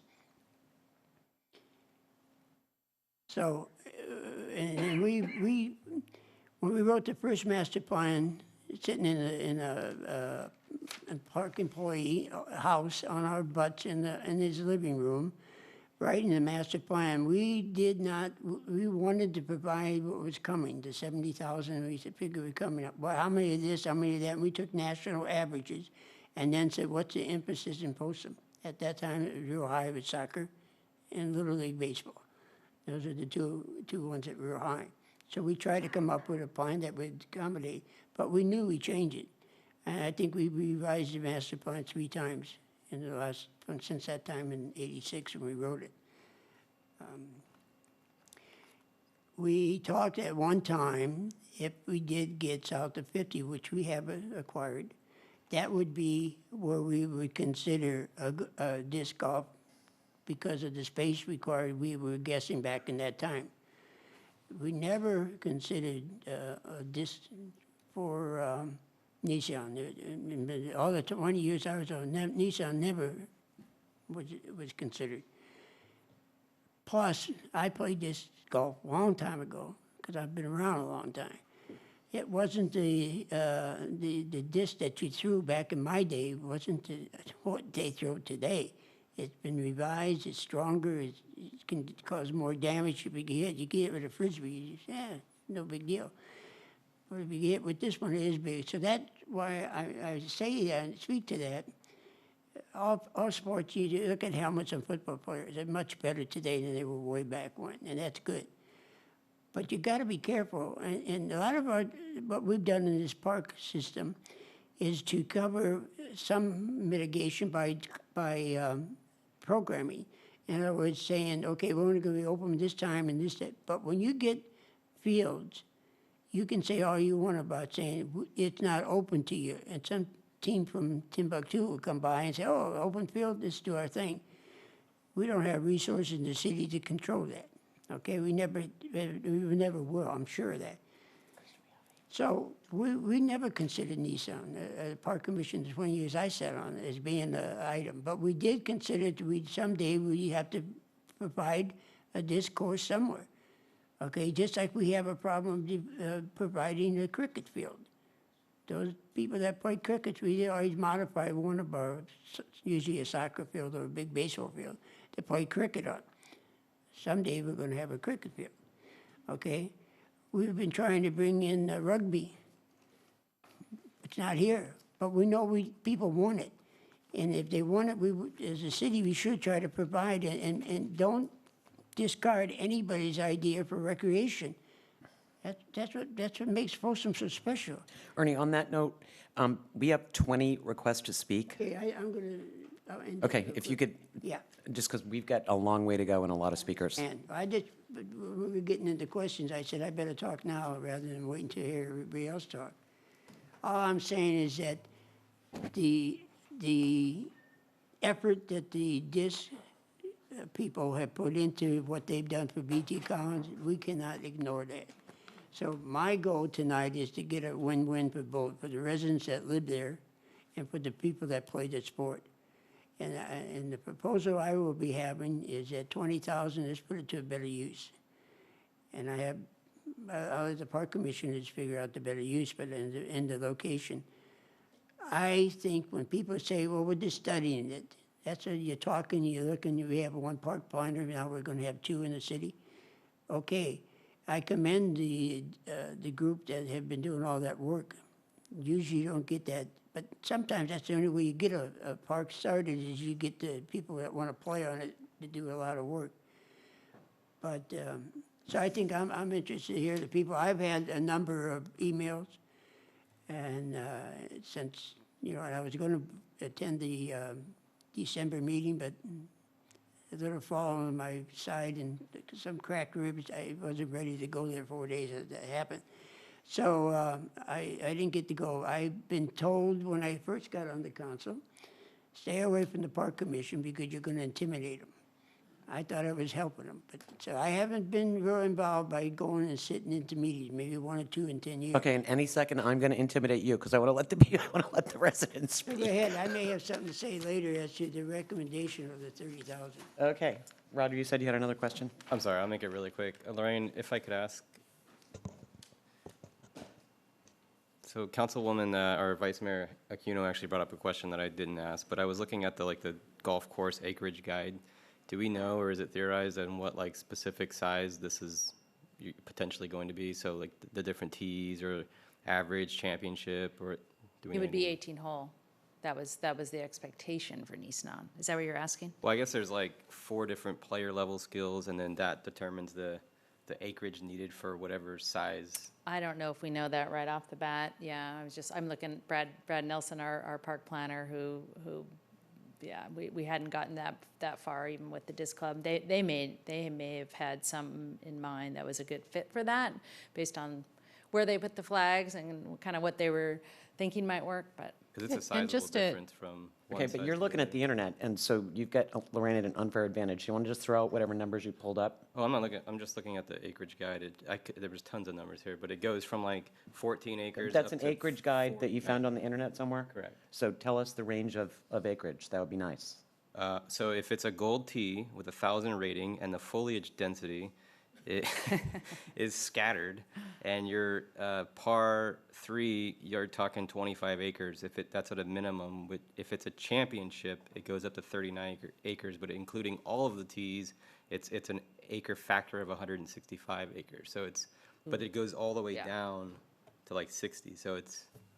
And Mayor Howell and members of the council, if I could just comment on process a little bit, why I think staff is struggling to answer some of these specific questions is that the dollar amount was intended to go forward and vet this a little bit and answer these questions and come back to the commission. As best as I understand it, going through the history here, and Lorraine, you can correct me if I'm wrong, and Mr. Nelson as well, the $30,000 was there to go out and vet this and get these kind of details and look at, how many acres would this course be, go back to the commission, vet it through the commission in a public process, determine at that point if it's going to be considered for the master plan, then would it be in the master plan, then it comes up to council. So normally we wouldn't, when these kind of questions would be coming, we wouldn't be up here saying, gosh, I don't know. The reason these I don't knows are coming is because that's what the $30,000 was for. So it's a little bit of a challenge for us. What occurred to me, and then I discussed it with the then vice mayor, I also discussed it with the now mayor, is that at the time that that dollar placeholder was put there to vet all this, it was before that park had neighbors, before Lakeview Oaks was starting to develop. So it felt like it needed to come back to council to just get a pulse. So that's why we're struggling a little bit to give you specifics, because and Elaine, that's, I don't want staff to feel like they have to apologize, but I'm just going to chime in. The point of this meeting tonight is when this council was not aware of any proposal to build a disc golf park at Nissan Park. So the reason for bringing this item onto tonight's agenda is when we delved into it, going back a couple of years, and found out, wait a minute, why is there $30,000 that has been set aside to investigate this when that would require a change to the master plan? And so the question then becomes, why spend $30,000 on something if it is not the council's intention to change the master plan? We are not here tonight to discuss the design of a disc golf course here or anywhere else for that matter. What we are here tonight to decide is it this council's intention to consider changing the master plan and moving forward with environmental investigation and potential design at a location that was designated as open space and is an oak grove in a park that many years ago, when at least I was here, Ernie was either on the council or on the Parks Commission, decided that there was going to be very, very limited athletic activities in that park. It was going to remain predominantly as we found it. So that's really what we're here to talk about, not design of a disc golf course. With that in mind, and with the possibility of saving everyone a lot more time tonight, would it be acceptable to take a motion to set aside the idea of golf at Nissan Park right now? Well, for all the people that came and sat through this, I mean, to those of you that are in favor of putting a golf course at Nisanon Park, raise your hands. I see 3 of you. Okay, all of the people that are opposed to putting, well, that's significantly more than 3. I think we should hear him, though. I think it'd be. All right, for those of you that want to speak, I'm just going to ask, we will do 3 minutes. I know somebody asked if they could cede their minutes over. We just don't do that. So if you've got something very specific to say, just in the interest of time, otherwise we're going to be here for another couple of hours. In the interest of time, if you could just consolidate your comments, and if somebody gets up and speaks before you and you just agree with them, ditto completely works. And I'm going to ask that we don't have that booing or applaud. It takes up more time, and we'll all be here longer. So, having said that, I'm going to ask that the public come up and speak. And the clerk is going to read off probably 3 names, so if you could get kind of queued up so that we can move people along quickly, that would be awesome. Are you going to go first? I'm Jim Dial. Except that the first card was Loretta Hettinger. You can't read that from here. What's it? Well, I think there were 2 people that were going to cede their time to me on the top of that stack. Maybe. But Loretta Hettinger wasn't one of them. Oh. Jim, there was a few cards that came in before you. I definitely am anxious. Okay, so it's Loretta, then who you got? Okay, so our first speaker this evening will be Loretta Hettinger. Loretta will be followed by Sarah Brown, who will be followed by Dylan Wood. Hi, Loretta Hettinger. I'm the Vice President of the Heritage Preservation League. I have a decades-long habit of speaking to you and advocating history. And there is significant history associated with Nisanon Park that goes beyond just its name. But I would remind you of its name and how little that part of our history is known in Folsom because we don't have sites to tell it. So I would encourage whatever use is considered on this park that you remember what it was like when the Native Americans were there. And I certainly would support the concept of open space and more exposition of our Native American heritage. And just a little aside, our Parks and Rec department unfortunately has not been famous for their stewardship of our history. So I'm hoping to see that we are going to include history in a more prominent role. If there's no other use for that $30,000, if you decide not to use it for here, I would suggest that it be applied to the ground sluice mining site. It has received no maintenance. Thank you. Thanks, Loretta. Okay, next speaker is Sarah Brown, who will be followed by Dylan Wood, who will then be followed by Jim Dial. Good evening. I am Sarah Brown. I'm a Folsom resident, mother of 4, and I love to play disc golf. Our club decided tonight to have just 1 speaker, so you're only going to be hearing from me tonight on behalf of the disc golf club. I played my first round at BT Collins Park last May and was instantly hooked on the sport. My kids and I signed up for an introductory class through the Parks and Rec department where we learned the basics of the game and were introduced to the Folsom Disc Golf Club. I now am serving on the board of the Folsom Disc Golf Club as well. I started playing frequently at that time with anyone who was willing to go. I've taken my kids, my husband, parents, siblings, friends, my pastor, neighbors, anyone who was willing to go has gone disc golfing with me in the last year. People keep asking, what is it you love so much about the sport? There are a lot of things. It's family friendly and affordable. Disc golfers are friendly and welcoming. And there's no such thing as a typical disc golfer. We are men, women, and children of all ages, backgrounds, and abilities who find common ground and friendship playing this game that we love. It can also be as casual or as competitive as you want it to be. And finally, disc golf is simply a ton of fun. That's why it's becoming more popular all the time. The Professional Disc Golf Association estimates that it's growing at a rate of 20% per year, and the number of courses nationwide has doubled in just 7 years. It's being taught in the PE classes right here in our Folsom schools, and its popularity will continue to grow locally. It's been a privilege of mine to get to know the people in this club and see the progress they've made in such a short time. In just 3 years, what started as a handful of casual disc golf enthusiasts has grown into a formal nonprofit organization with over 100 members and more than 700 followers on social media platforms. We worked closely with the Parks and Rec Department to install and maintain the successful course at BT Collins, earning the resolution of commendation by the Parks and Rec Commission for their outstanding community service last year. Club members volunteer countless hours maintaining the course, which improves the park for the entire community. And the club has hosted special events and community expos this year. We are hoping to host our first charity and juniors events as well. The Folsom Disc Golf Club has also been patiently planning the development of Future's first 18-hole disc golf course. Since it was presented to the club several years ago, our hearts have been set on Nisenan Park. We will, of course, be disappointed if years of hoping and planning come to an end tonight. But our goal as a club is to work with the city to develop a truly exceptional disc golf course. If Nisenan is no longer that location, we respectfully ask for your support in developing a course at another location. Folsom Ranch was also brought up as early as 2016 as a possibility.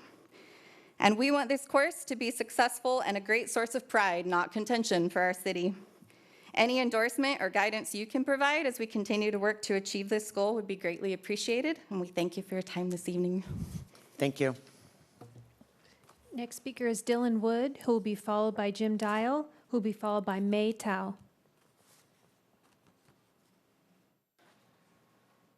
Good evening, Madam Mayor and members of the council. My name is Dylan Wood. I'm the Sacramento County Environmental Scientist for the State Department of Fish and Wildlife. I've had a nice long list of things that I wanted to say tonight, but in the interest of time, I'll keep it brief. I would like to confirm the council's earlier, kind of idea that this area was still an environmentally sensitive area. This is an area that we, as the Department of Fish and Wildlife, do view as environmentally sensitive. There's a number of endangered species that we would be concerned about over the development of this particular site. There's also a number of different habitat features, whether it's the oak woodlands, whether it's the creek or the wetlands that are all present on this site that are all of particular environmental concern for us. So that stretches all the way from the species that inhabit that area to the ecosystem itself. So it's kind of a lot, but if you have any questions, I'd be happy to answer. And I've also provided my contact information there if at a later date you have any questions. Thank you. Okay, next is Jim Dial, followed by May Tao, followed by Katherine Allman. Good evening, Mayor Howell and council members. Contrary to what the city's been told, disc golf is not primarily a family-friendly activity and it is not safe in multi-use parks. Alcohol and marijuana use can cause impaired judgment, decreased reaction time, blurred vision, and weakened muscle response. In disc golf surveys, 25, 30, and 40% of respondents say they smoke marijuana and play high. 30 to 43% of these respondents play while buzzed or drunk. Fair to say that these statistics show we can expect that there will be excessive drug and alcohol abuse at this course. Can anyone guarantee us that this will not happen at Nisenan Park? Would you want your son or daughter to play in this environment? As far as injuries go, like was mentioned earlier, in 2013, a 6-year-old boy received a traumatic brain injury being struck by a disc. In 2010, a man was struck in the face and his glasses went through his eye. After 9 surgeries, he now has a prosthesis.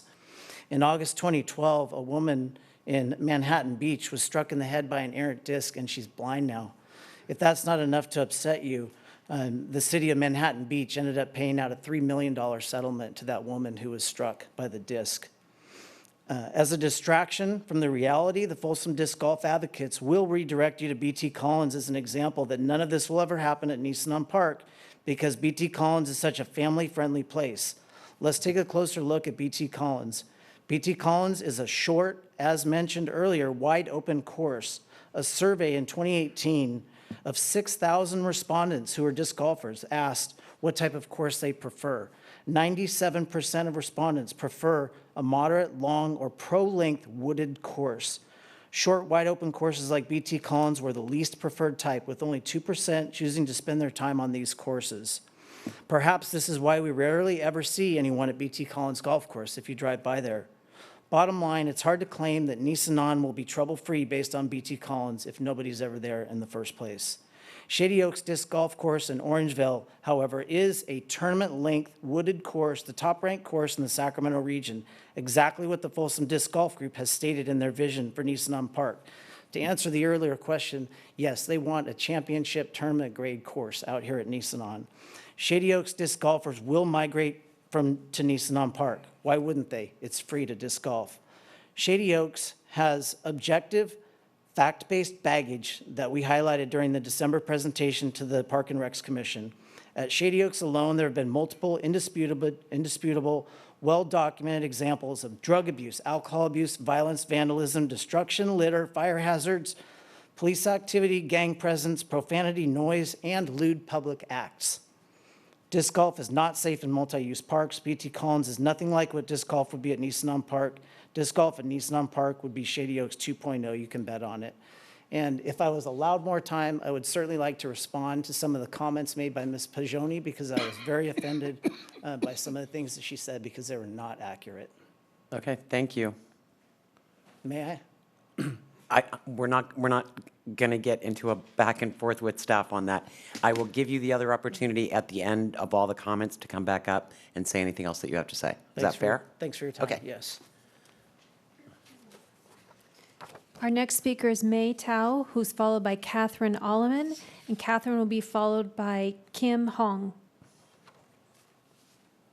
Hi, good evening. My name is Mai Tao, and my family and I are residents at the Lakeview Oak, and I'm just here to let you know that I do agree with everything that Jim Dial has spoken about. That's all that I have to say tonight. Okay? Thank you. Next is Katherine Allman, followed by Kim Hong, who'll be followed by Sandy Dial. Good evening. I am not an opponent of disc golf, but I am more a proponent for the beauty that surrounds us in Nisenan Park and the cultural significance that exists there. The beauty of the oaks that are there, I don't see how we can have a course there without eliminating some of those oaks, and I'm not a proponent of that. I appreciate the beauty, and thank you for listening to our concerns. Thanks, Katherine. Kim Hong, who'll be followed by Sandy Dial, who'll be followed by William Bianco. Good evening. My name is Kin Hong, 609 Sundell Drive. I'm currently a landowner of property right behind the open space. My concern is that when I found out about the potential Nisenan Park being a disc park, I completely stopped my plans, knowing that there's going to be a different environment. It is open space, very nice open trails. A lot of kids will go and walk around. Have two boys, and just the frightening of the disc golf just flying into my backyard and hitting my son. I just cannot have that happening. So I'm putting my plans on hold, and I hope that some decisions are made today to continue my process. Thank you. Next is Sandy Dial, followed by William Bianco, followed by Charles King. Thank you. My name is Sandy Dial. I am a resident of Lakeview Oaks. I'm here today to talk to you regarding one of my most greatest concerns. This is the nature trail that was created by Tejas Sood with the help of the city of Folsom. It's a trail that runs throughout the whole area, which you're projecting to consider a disc golf area. This trail is honoring two children whose lives ended in tragedy. One of those remembered includes a 12-year-old boy who took his own life as a result of homophobic bullying. I am a nurse working in the pediatric ICU at UC Davis Medical Center and frequently care for pre-adolescent and adolescent children who see ending their life as their only way out. This patient population has become so prevalent in my nearly 14 years at UC Davis that we have come to realize the seemingly seasonal patient population as normal. Some of these children are unsuccessful, while others, unfortunately, are not. My colleagues and I grieve hand in hand alongside these families whose children died, trying desperately to provide compassionate care and support as they are overwhelmed with guilt and crushed by the heavy burden to understand why their child made such a decision. The decision to end one's life does not just end the life of that person, but tragically alters the life of those who are left behind. This trail not only honors the lives of both children lost for their individual reasons, but for my family, serves as an opportunity for educating my 7-year-old daughter on what has come to be a crisis with our children today. We talk about what this trail means with her, how it was developed, hoping that one day it will make an impact on her life, guiding her as she navigates through her own struggles that life is sure to throw at her. The approval of this disc golf course will surely impact, if not destroy, this trail and the message it was designed to tell. So we've all spoken about the master plan, and I know that you guys keep saying that it was not ever in the master plan for Nisenan to have a disc golf. You guys have always had a vision of the space remaining open and natural and never intended it to be targeted for this. I implore all of you to hold fast to the vision of what this area was intended for and what it should remain as. Folsom is distinctive by nature, and Nisenan Park is one of the greatest examples of this statement. Thank you. Next is William Bianco, followed by Charles King, followed by Crystal Tobias. Okay, thank you.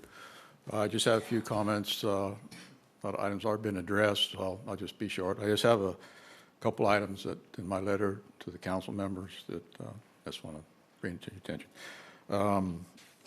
Number one is I reviewed the course as a request from a resident, Folsom resident, and I went through the course, and it, to me, it appears to be a considerable portion of the proposed course. It takes like half of that open space that was set aside. I'm just reviewing a map. I didn't take any measurements. I just reviewed a map. Also, the course would impact some birds, but the two that I come up with would be detour for owls roosting in the oak trees, the larger oak trees, and also it could coerce the quail because the ground cover and the brush locations that could be eliminated by the course construction or retrievable discs. And my last item is the dry season is detrimental to natural grasses, which this is. It's natural oaks and natural grasses, and retrieving disc and a lot of walking in multiple trails to eliminate a lot of that natural grass area. And that's all I have. Thank you. Thank you. Next is Charles King, followed by Crystal Tobias, followed by Callie Rabe. Good evening. I'm a Folsom homeowner since 2003, and I bought my lot in Lakeview Oaks in 2014. I was one of the first to purchase in that development. Doing my due diligence, I did reach out to the city of Folsom and found out about the master plan, about the hiking trail that was proposed to go through there, and that was it. We all know the Folsom motto is distinctive by nature. And I want to talk a little bit about the destruction of open space that will occur. And there's no better place in Folsom that exemplifies the motto of Folsom. This area is a beautiful area covered in oak trees, and it has natural vegetation, and it has a creek running through it, which is a perfect habitat for the wildlife. Considering a golf course here would destroy this habitat. And to be clear, disc golf is not played with your average Frisbee. It's played with a hardened plastic disc that has narrowed edges. It's made to be thrown long distances at speeds up to 70 miles per hour. There's a quote I found from a Half Moon Bay newspaper from San Mateo County under another proposal. And they quote, "Who wants to walk around in open space with hard plastic projectiles flying around at highway speeds?" If this occurs in Nisenan Park, our memorial trail would have to go away. I want to bring your attention to the handouts I just gave out. The first one, which is the green copy, it's with Shady Oaks. It's a few miles away in Orangeville. And those pictures and comments are from their social media, from players that play that course. You'll see on the pages, they show broken limbs off of trees. They show a player climbing up in a tree, an adult male to retrieve his disc, and he's causing all kinds of damage to the tree. There's quotes on there about discs getting stuck in trees and people throwing objects up to get the disc out. And one person even comments, a pellet gun works even better. I don't want this in my backyard, and I don't want this in one of our parks. The second handout of pictures is from Golden Gate Park in San Francisco. It's a 9-hole course that opened in 2003 for a trial period. 2 years later, in 2005, the Division of Urban Forestry recommended removal of the course, and they determined there's significant damage, environmental damage to the trees and all the native grass there. It became bare landscape, void of any natural grass. There were broken, missing limbs, and dead trees. Despite that recommendation, in 2007, there was an 18-hole golf course put there. And that's where I'd like you to take a look at those pictures in that handout. It indicates in 2007 what it looked like then. It was very green and lush. There was trees that were thriving. The picture below on that same page is 3 years later, and you'll see all that devastation to the area. There are several oak trees on my property, and 2 years ago, I wanted to trim them to make sure they were healthy. I had to go through the city of Folsom and get a permit, and then required by that permit, I had to hire a certified arborist that specialized in oak trees. So I spent a couple of $1,000s to do things the right way to not cause any damage to the trees. And having a disc golf course there is just going to, it's going to be taking off limbs of these trees and ultimately kill them and destroy the habitat. So the lessons are there. They're there throughout California. They're there throughout the country. And I just asked the Folsom City Council to heed these warnings and not let the damage be done and do not amend the master plan. I'd like to leave this area for generations to come to enjoy. Thank you. Thanks. Next is Crystal Tobias, who will be followed by Callie Rabe, followed by Beth Kelly. Good evening, council members and city staff and Mayor Howell. It's been a while since I've been up here. I've been active in Folsom for many years. I was a volunteer at the Folsom Zoo for 25 years, active in the Sutter Street redevelopment, and most recently with Tim O'Shea, we put together I know he's back there somewhere, an Adopt a Trail program for city trails. I don't know if folks know that this was released this past year, but the city now has an Adopt a Trail program to combat the trash on city trails. I'm here tonight to talk about the asbestos issue in the area around Neeson Park. Asbestos has been found and documented in that area, which has been documented in the Sacramento Metropolitan Air Quality Management District update of September 23rd, and also the City of Folsom Resolution number 7646 of August 23rd, 2005, which is a resolution approving the mitigated negative declaration and master development plan for Neeson Community Park, specifically addressing the issue of the natural asbestos in that area. Asbestos is found in dirt in a lot of areas, and that's where it usually stays. But when it's walked on and the area is torn up, asbestos comes up into the air and into the dust, and it blows around the neighborhood, and it will blow into the surrounding areas. The health hazards of asbestos are very well documented. The most egregious is mesothelioma, which is a rare cancer, but I've known friends who have died of it, and also many other lung diseases. There's no way to mitigate this whole area for the asbestos.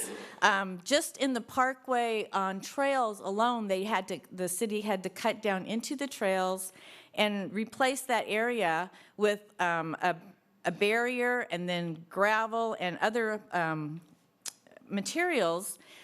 And you cannot do that for this whole area. It's simply unacceptable. And it's impossible to do for, I don't know, it was 80 some acres or 60 acres for the golf course. So that's just my concern, is about the health hazards of the exposure to asbestos, which is documented in the area. And I think that it sounds like people really are being thoughtful about this. I'm grateful for that. I hope that we can continue to be distinctive by nature and keep that beautiful park a beautiful area. Thank you. Thanks. Callie Rabe is next, followed by Beth Kelly, followed by Mark Allman. Hi, my name's Callie Rabe. I live on Sundal. We moved into our house a year ago. Before this, I actually lived on the other side of the same greenbelt, so the other side of Nissinan, for 8 years. So I've watched Nissinan be built. I've watched the whole park come up and become what it has become. My family and I, we frequent the trail behind us, the trail that Sandy was talking about that was dedicated to the 2 young boys.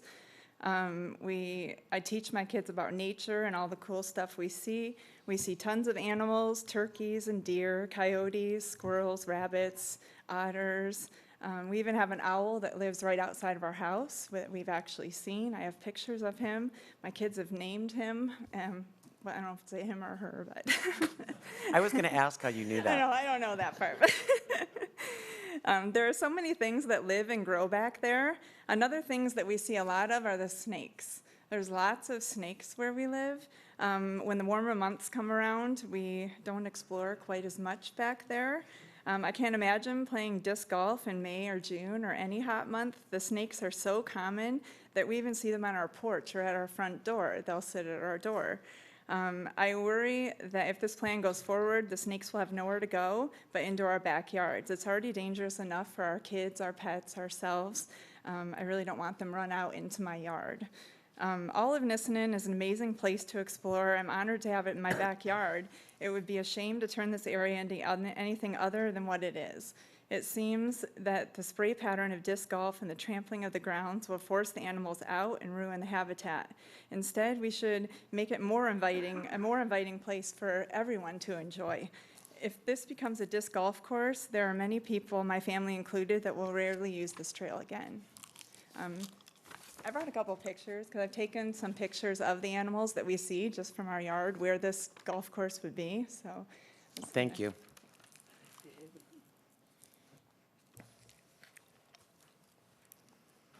Okay, next speaker is Beth Kelly, followed by Mark Allman, followed by Mark Nava. So I have my written comments, copies.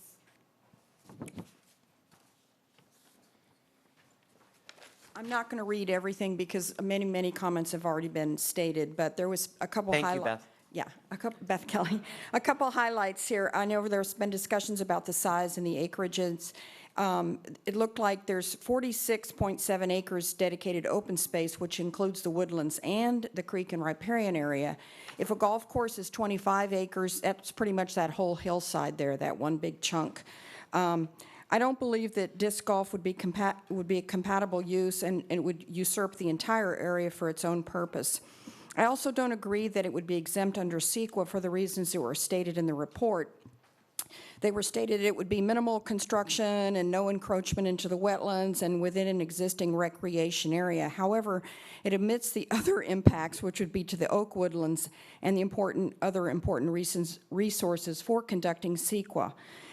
Under CEQA, if there is substantial evidence in the record that a project would have a significant negative effect on the environment, then you need to do either a subsequent document, if there was already one prepared, Beth, or... I'm sorry to interrupt, but are you talking about the report that was done by the disc golf folks? Yeah, yes, that report. Okay, well, yeah. just so you know, you're calling that a report, and by the city standards, it doesn't qualify as a report. Okay. That's what the $30,000 was allocated for in the first place. The city would have to do that. We're not going to take that from somebody else. Okay. Maybe a qualified environmental consultant, but not from. Okay, good. I just wanted to point that out because it was out there. It was written material.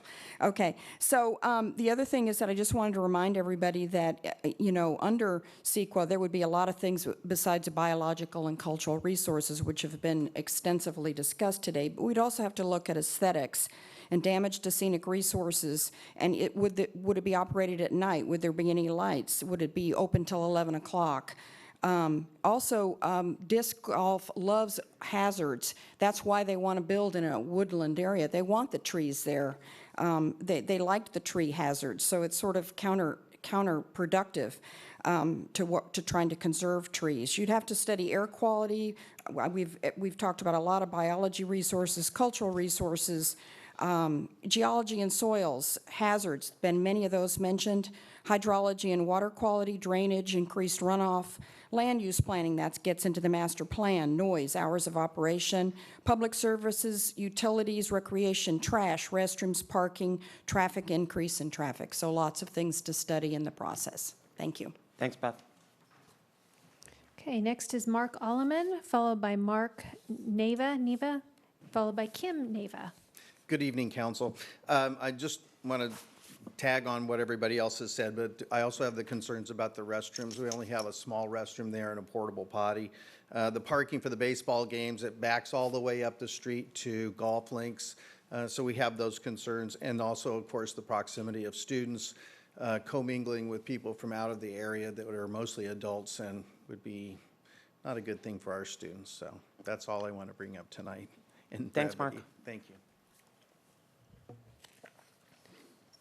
Next is Mark Nava, I'm sorry, followed by Kim Nava, followed by Brian Sevilla. Thank you for the opportunity to speak on this very important issue. I wanted to talk about family safety. A few years back, as an economic development professional, I tried to learn mnemonics away from Folsom.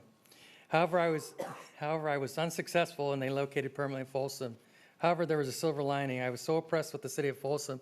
I moved my family here for the school's quality of life, environment, and reputation for safety.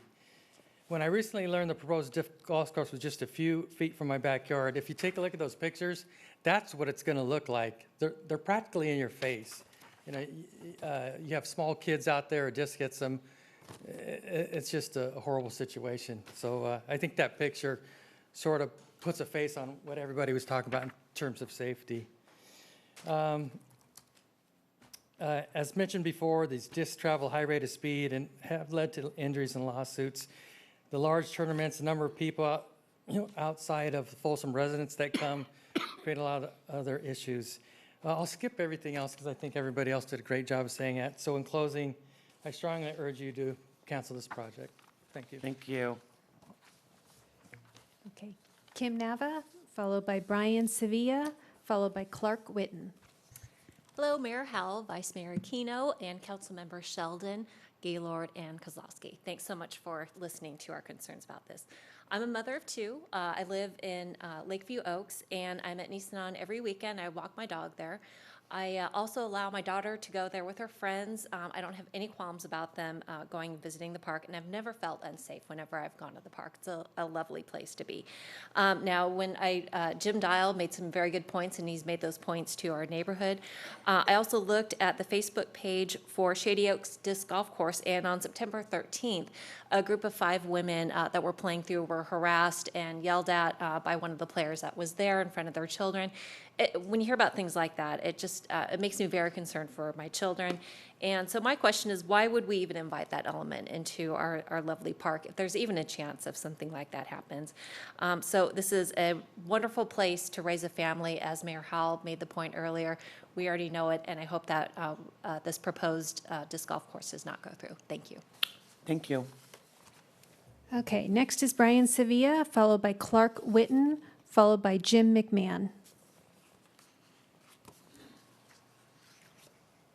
Thanks. In the interest of time, I'm happy to yield my time because I'm just repeating what everyone else has said as a resident of Lakeview Oaks. Thank you. Thank you. And I want to thank all the people that are saying the equivalent of ditto. The time savings is important. Okay, next is Clark Whitten, followed by Jim McMahon, who will be followed by Sharon Kindle.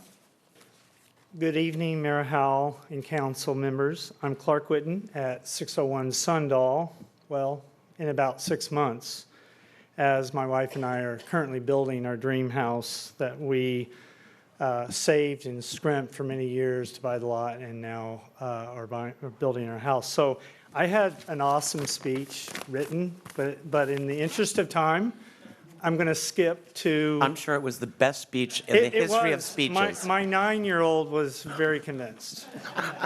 So I'm going to skip to what's our ask? Lakeview Oaks. I think there's probably 40 of us here. Where our ask is very simple. It's 2 things that the council respectfully that we ask that you reallocate the $30,000 to study disc golf at Folsom Ranch. And then 2, let's preserve this 46-acre jewel that we have of open space. And I'd ask that you ask staff to pursue recordation of an open space and oak tree conservation easement. That way, with recordation of that, we won't be back here in 5 years, 8 years, 10 years, if there's a new council. So that's it. Thank you. Thank you. Next is Jim McMahon, who'll be followed by Sharon Kendall. Hi, my name is Jim McMahon. I was a Folsom resident for 20 years. Me and my family recently relocated to Reno, but I still work here. I'm a custom home design builder, and so I'm here supporting some of the families that I designed and built homes for in Lakeview Oaks. I built the Dials home. So when this came up a couple months ago, talking to Jim, I told him what my recollection was. So Jim asked me to come here and share that recollection. So I have 2 different aspects. I was at the meeting back in 2003, 2004, when the baseball field was approved for Nissan Park. I remember that because I remember when Eric King voted yes. So I was just going to ask, was that at the council meeting or the Parks and Rec? So that would have been council. Council meeting. Okay. Place was packed. When Eric cast his yes vote, the place exploded. I think I even remember a gavel coming out at that point. But Yep, I got one here too. so besides Councilman Sheldon and Mayor Howell, and I saw Price Walker back here, I'm not sure anybody else was here. But this is what I do remember. Bob Holderness was probably in the room. Yeah, that's true. But this is what I do remember is that on one side, Farley Field was being closed, right? So there was no 60-90, a lit 60-90 on this side. Catlin Park was going to be there for Folsom freshmen. And so Vista was going to open soon, and they wanted a baseball field for Vista freshmen, and it was going to be lit. So that was one side of it. So there's a lot of people here from the baseball community. On the other side, there were some residents that were concerned, but the 2 major issues was the oak trees and the Indian artifacts, specifically the grinding stones. So the whole emphasis was on, okay, you can build this field, right? That's what it came down to. You can't touch anything else. And the baseball guys. That's the best summary I've heard in a long time. Okay.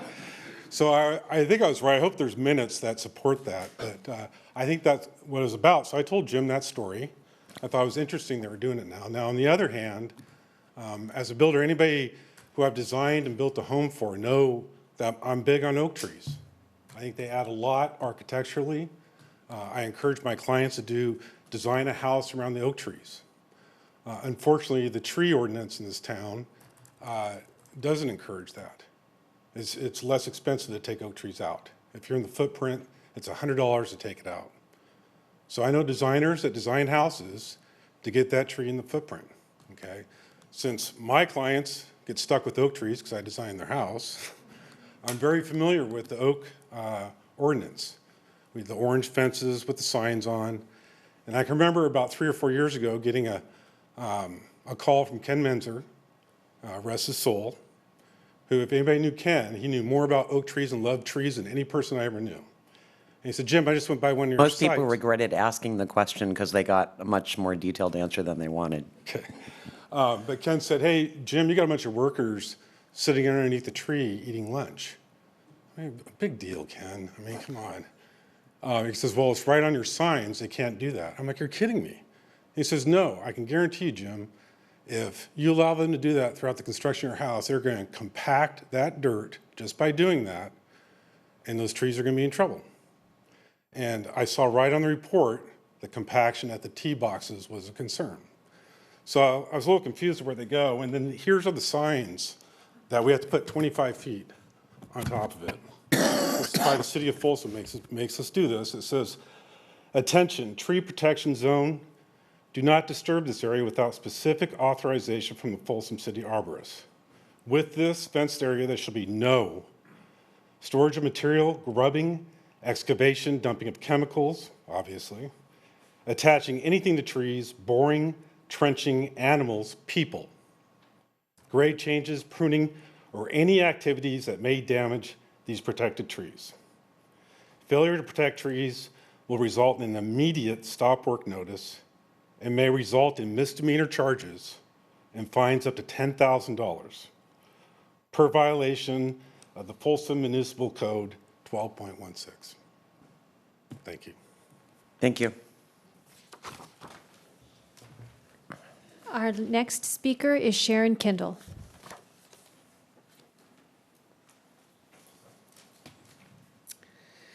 Mayor Howell, City Council members. My name is Sharon Kendall, and I've lived in Folsom since 1986.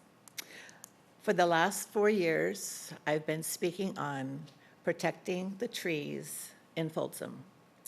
And I'm really proud to listen to my fellow Folsom City concerned citizens about trees.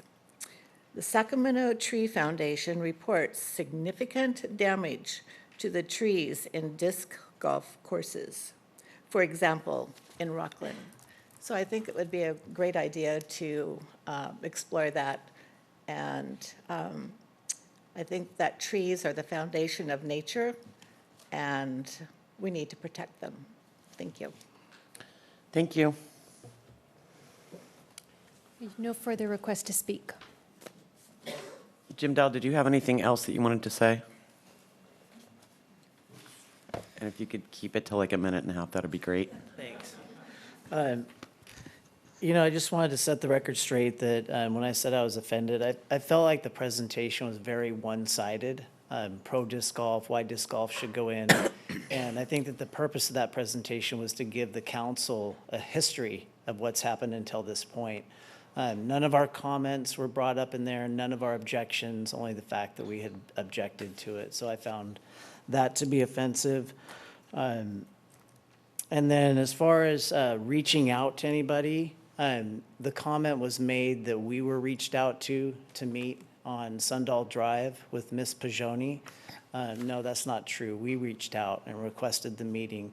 Nobody from the Parks Department since 2015, when I owned my lot, has ever reached out to me about disc golf at that location. Well, the plans just kept rolling and rolling and rolling.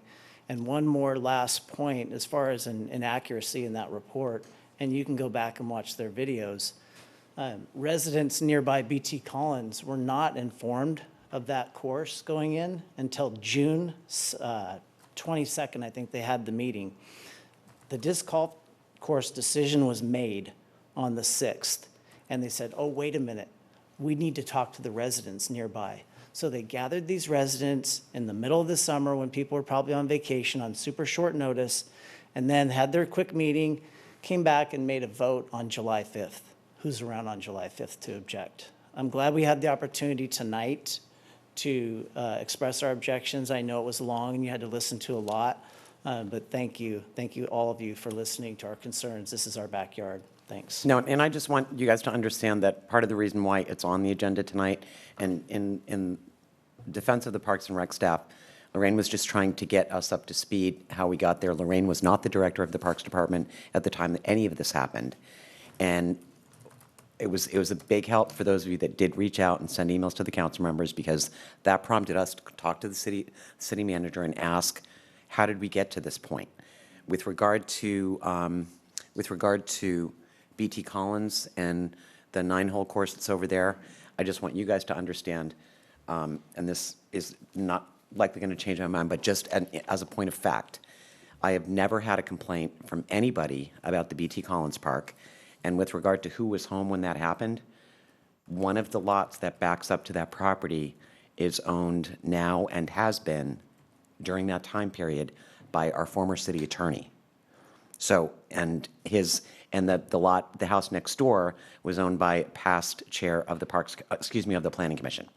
So I believe that these are people that would have been well informed, and if there had been any issues in the neighborhood, we'd have heard about them long before now. But, so I just want you to understand that that's my understanding of what happened. Thank you, I appreciate it. All right, and thanks thank again you for the guys time. for reaching out to us. And that's why it came to the meeting tonight, not as a matter of the Parks and Rec Department necessarily trying to shift it one way or another. As I said before, it's come to our attention tonight, and we welcomed all of you to come and speak here tonight, so that this council can give direction to our staff relative to whether we will or will not consider revising the master plan. Will you entertain a motion? I most certainly would, Mr. Kozlowski. I'd like to move that, well, first of all, I'd like to make a motion, and then if there is a second, I'd like to make a comment separate from the motion.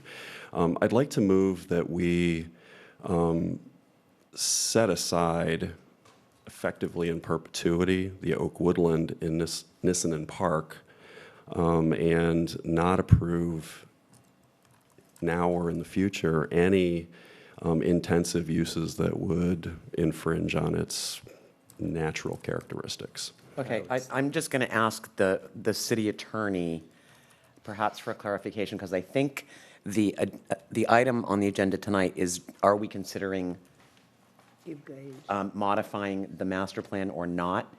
So if we could get a motion that specifically addressed the master plan, and I'd be happy to, depending upon how that goes. I'll amend my motion to simply say that we not entertain a modification to the master plan at this time. Second that motion. We have a motion and a second. Any more comments? I have just one comment. Yeah, I want to make a comment too after we approved the motion. That's After- when you make it, right? Motion has been made and seconded, and I'm going to call the question. Well, no, when you make it, before you call the question, we can have a comment. That's what I'm telling you. I'm about to call the question, so do you have a comment? I do. I do, oh, go ahead. Okay. Usually we approve it. All right, well, go ahead I'm and new make to your the comments. council. Many of you over the coming years probably will get to know me a little bit at least. I am not prone to being moved by hyperbole or anecdotes that are not founded in sort of fairness.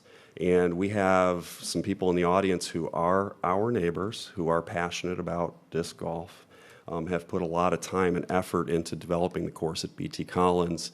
And there have been some both in writing that I received and comments here tonight that suggest that somehow they are prone to all kinds of nefarious activity. And I don't think that that could possibly be the case, and them also be interested in coming to a city council meeting as exciting as this one. To their defense, I would like to say that I'm really glad that you guys came. Disc golf can be great fun in the right environment. I don't think that Nissinan Park's the ideal environment for it, and it would be difficult to protect that environment as it exists. But I would hope that we would maintain that budget and continue to look for places that are appropriate for that activity. Ernie? Okay, when I go against a park recommendation of any sort, it's sort of rare. But tonight, in the discussion and all the information I've got since this came up about 2 or 3 months ago, one thing I wanted to point out, and sort of what Mike said, I know you cite some of the conduct at other parks, and then maybe that happens. When we designed our parks back in the 80s and 90s and 2000s, we did not allow any conduct of that type of any sort. Now, to the credit of all the nonprofits that run our youth programs, they monitor that pretty well. And I'm not saying we don't have occasion, okay, but in our park, I believe our parks are no smoking. And not that you can stop somebody having a smoke, but that's our attitude anyways toward the discussion. But I think that we have to seriously, first of all, look at the location of our parks. Because the information I got, and I got a lot of information on trees damage and all the stuff that goes with it. Nissan is not the location that we should be talking about. And I was surprised when it came up, because all my 20 years, I never heard it discussed at Nissan. We talked south of 50 because we had more space and had more time and we could do something. And you got to do it in advance. You can't do it on the run, as they say. But I think we need to be fair to the advocates that live in our town. There is a risk of somebody coming into our town acting like a fool, and we won't give them that opportunity, I don't think. So I think we have to take a real serious look at some of the discussions you guys raised. Some of the discussion Park and Rec is going to go back and look at, I'm sure, of where we locate the next permanent or bigger, okay? At the same time, I told our branch out to the DISC participants and their board. I think there's a place that we can help. I would make a motion tonight after we make a motion not to approve Nissan. I would make a motion to take that $30,000 and offer it up to the club to see if we can increase over at BT Collins and make it more compatible and maybe more of a challenge and put it there, because I think that's a safer place for sure. Although we do have trails through there, and you got to be careful. And the last thing you want to do is be riding a bike or walking or anything, and a disc come past your head. Except, Ernie, we can't take $30,000 of public money and give it to a club. I don't mean give it to them. But, you know, we can't give it to them. Well, we have done things similar to that. My memory goes back a long We're not doing ways. it tonight, that's all I can tell you. No, I say, but we can make a motion to put that money where it might do better good, and that's back to the park department. And I think we can include that in the general, under general direction to the Parks and Rec staff. Correct. And then So- put it to, give it. Because we're not making a motion on that tonight because it's not on the agenda. That's okay, I'm just saying what I think we should do. And at some point in time, and let the people come back, the Park and Rec people, the Park Commission and the advocates for this park, and redo the homework, do it again. And with all the stuff we've learned from the neighbors, but I'm just saying, I read all the concerns about bad stuff going on in other parks. I would turn bald, and I'm getting there, if I thought that was going on in the parks that we worked hard to build in this town for the family and for the kids and the adults. That would be absolutely counter to what I thought we were doing and what we have done. Now, there's a lot of restriction when you go to the council. You can't tell park people what to do. You have to recommend. But this time, I will not support the park idea. I would support the motion on the floor to not modify the master plan. Therefore, that kills the project. Okay, Sarah?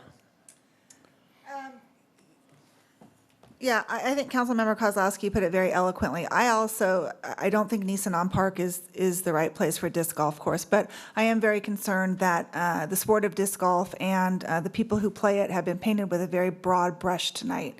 And I can tell you I spent a good, hour or more looking at the Facebook page of the Folsom Disc Golf Club, looking at their website, reading the minutes from their meeting, and I saw nothing but, respectful comments, respectful posts. A code of conduct was mentioned for the Facebook page. Certainly, tragic accidents happen at all kinds of sporting events. So I'll just leave it at that. Thank you. So my only comment is going to be that the objective of this discussion was, do we want to consider modifying the master plan? Given that I was one of the people that wasn't necessarily enthused about putting any sports activities in that park in the first place, I'm going to stick with wherever I was in 2003 or whatever year we approved that. So with that, I will ask that we call the question. So on the motion to not entertain a modification to the master plan at this time, we call the roll as Councilmember Gaylord. I apologize. So am I voting yes or no if I don't want it? You're voting, I believe the way you read that, you're voting yes. Yes, I do not want to modify the master plan. I don't want these guys killing me when I walk out. No, yeah, I'm voting. There are plenty of police officers in the room. I think you're safe. Yes, I do not want to entertain. Yeah, yes. Councilmember Kozlowski? Yes. Sheldon? Yes. Aquino? Yes. And Howell? Yes. So I think, And by the Doreen, way, I walked the trail for the two kids. I was at the dedication of both the park and that trail, and I walked it, and I knew the super. I do know the family. I actually didn't get a chance to say anything about it. I wanted to thank everyone who came out and expressed all the emails I got. They were very detailed, and you guys did a lot of due diligence. I also did want to commend the Folsom Disc Golf Club. I've been out there when your club was out there, and they actually helped me go through, and one of them found my disc and gave it back to me. So they're great folks, and the sport is actually really fun too, but definitely not the place for it. So thanks everybody for coming out. Okay, and with that, we are moving on to, thank you again for all coming out. City manager report. Everyone, as most of you know, tomorrow night is a celebration parade in honor of the Folsom High Bulldogs championship football team, as well as the state championship Vista Del Lago girls cross country team. That starts at 7 p.m. with participants marching down Coloma and Sutter Street. So I hope you'll join the Folsom Cordova School District in that event. Parking can be found at either Rodeo Park or the Historic District parking garage. There is a low-cost rabies clinic also tomorrow. Excuse me, Lorraine, could you guys be a little bit more quiet, or I'm going to make you stay for the rest of the meeting? There is a low-cost rabies clinic also tomorrow night from 6 to 8 p.m. at City Park, so you can get your dog or cat their rabies vaccine and then march in the parade. That would be quite a night. There is a new exhibit at the 48 Natoma Gallery, and the public is invited to a free reception from 6 to 8 this Friday to view art quilts and three-dimensional fiber sculptures there. The mayor mentioned different volunteer opportunities with the city. We are also now looking, the Folsom Fire Department is looking for community emergency response training CERT volunteers, and we have a course beginning in March if you're interested in potentially helping your family members and neighbors until emergency responders arrive and learning about disaster preparedness and first aid. Please take a look at our website. And finally, on February 9th and 10th, the zoo is holding Owl Be Your Valentine, where craft materials are supplied for participants to create a special Valentine card that will be put on display near your favorite zoo animal. That's all I have. Ernie? I said enough. That is true. Sarah? Getting to know the city a little bit better, so just thanks to Dave Nugent for giving me a tour of the Public Works Department and the Corporation Yard, and I did get to see that traffic management thing, and I think we're actually monitoring 30 intersections now, aren't we? So we've tripled since your State of the City address, Carrie. Since Thursday, really? Wow. We have as many monitors intersections as we have residents south of Highway 50. Also, thank you to the B shift at Folsom Fire Station number 35 for letting me ride along yesterday. We went on 2 false alarms. But of course, as it always happens, once I left, they got all the fun calls. So animal rescue and all kinds of things. But anyway, thank you for setting that up. And then just wanted to let you know that, Elaine, I'll be joining you. Assemblyman Kevin Kiley invited me to sit on his local government committee. So great. I went to that this morning. So Good, yeah, perfect. good stuff. Thanks. Okay, Mike. I was reminded earlier when it was mentioned that there's going to be a bridge building contest of a long ago day when the very first assignment I got in college was to build a bridge out of IBM cards. Oh. Yes, and it was great fun. So That's a really if anybody cool is thing to still build. watching that's involved in that, I'd be happy to be a judge on the bridge building No, contest. that'd be awesome to build a laminated beam out of. That's what we ended up doing, and I think it would be impossible to replicate that project today because I'm not sure where the heck you'd get IBM cards. So even that long ago day when I did that project, they were only for sale in the bookstore for that project. So. Roger? I don't have much I'm sorry, to Mike, say. were you done? Oh. I don't build bridges, so I don't have a cool story like that. But I just wanted to honestly express my condolences for fallen officer, Davis PD officer Natalie Corona, and I was hoping that we could adjourn today's meeting in her honor, if possible. Thanks. Perhaps. Sure. Except we're not adjourning the meeting yet. And I think we would add our own Folsom resident that was tragically killed last week as well. I'm just going to remind everybody to please drive carefully. We've had a string of bad traffic accidents, and some of that had to do with the rain, some of it had to do with people walking late at night or early in the morning and not being particularly visible to people. I've brought this up again, and I'm going to continue to say it. If anybody needs a safety vest, I probably have 3 of them in the trunk of my car. Please do not be out walking around in the dark in all black, because it's really, really hard for people to see you. So that's important. Tell your kids, tell your grandkids, and drive like your mother's behind you. And if the light is turning yellow, that means slow down and stop. Another 30 seconds or 40 seconds to get you to your destination may mean that you'll never get to your destination. So please don't do it. You're either going to ruin your day or somebody else's. And we've had a lot of requests lately for increased enforcement around Folsom, and I'm sure that that is in fact what Chief Hillman will do. So you don't want to find yourself in the next person writing a big check to the city of Folsom or wherever it is you send those traffic ticket dollars to. We've got the parade tomorrow night. We have County Supervisor Sue Frost's community meeting, which is at the library at 6. What else do we have going on? Seems like there's a lot this week. We've got the Folsom Rotary. Oak Chan ribbon cutting is tomorrow tomorrow night. Yeah, Oak Chan ribbon cutting is at 5:30 tomorrow night. Correct, yes. I know that the Rotary Ann's Crab Feed is February 2nd.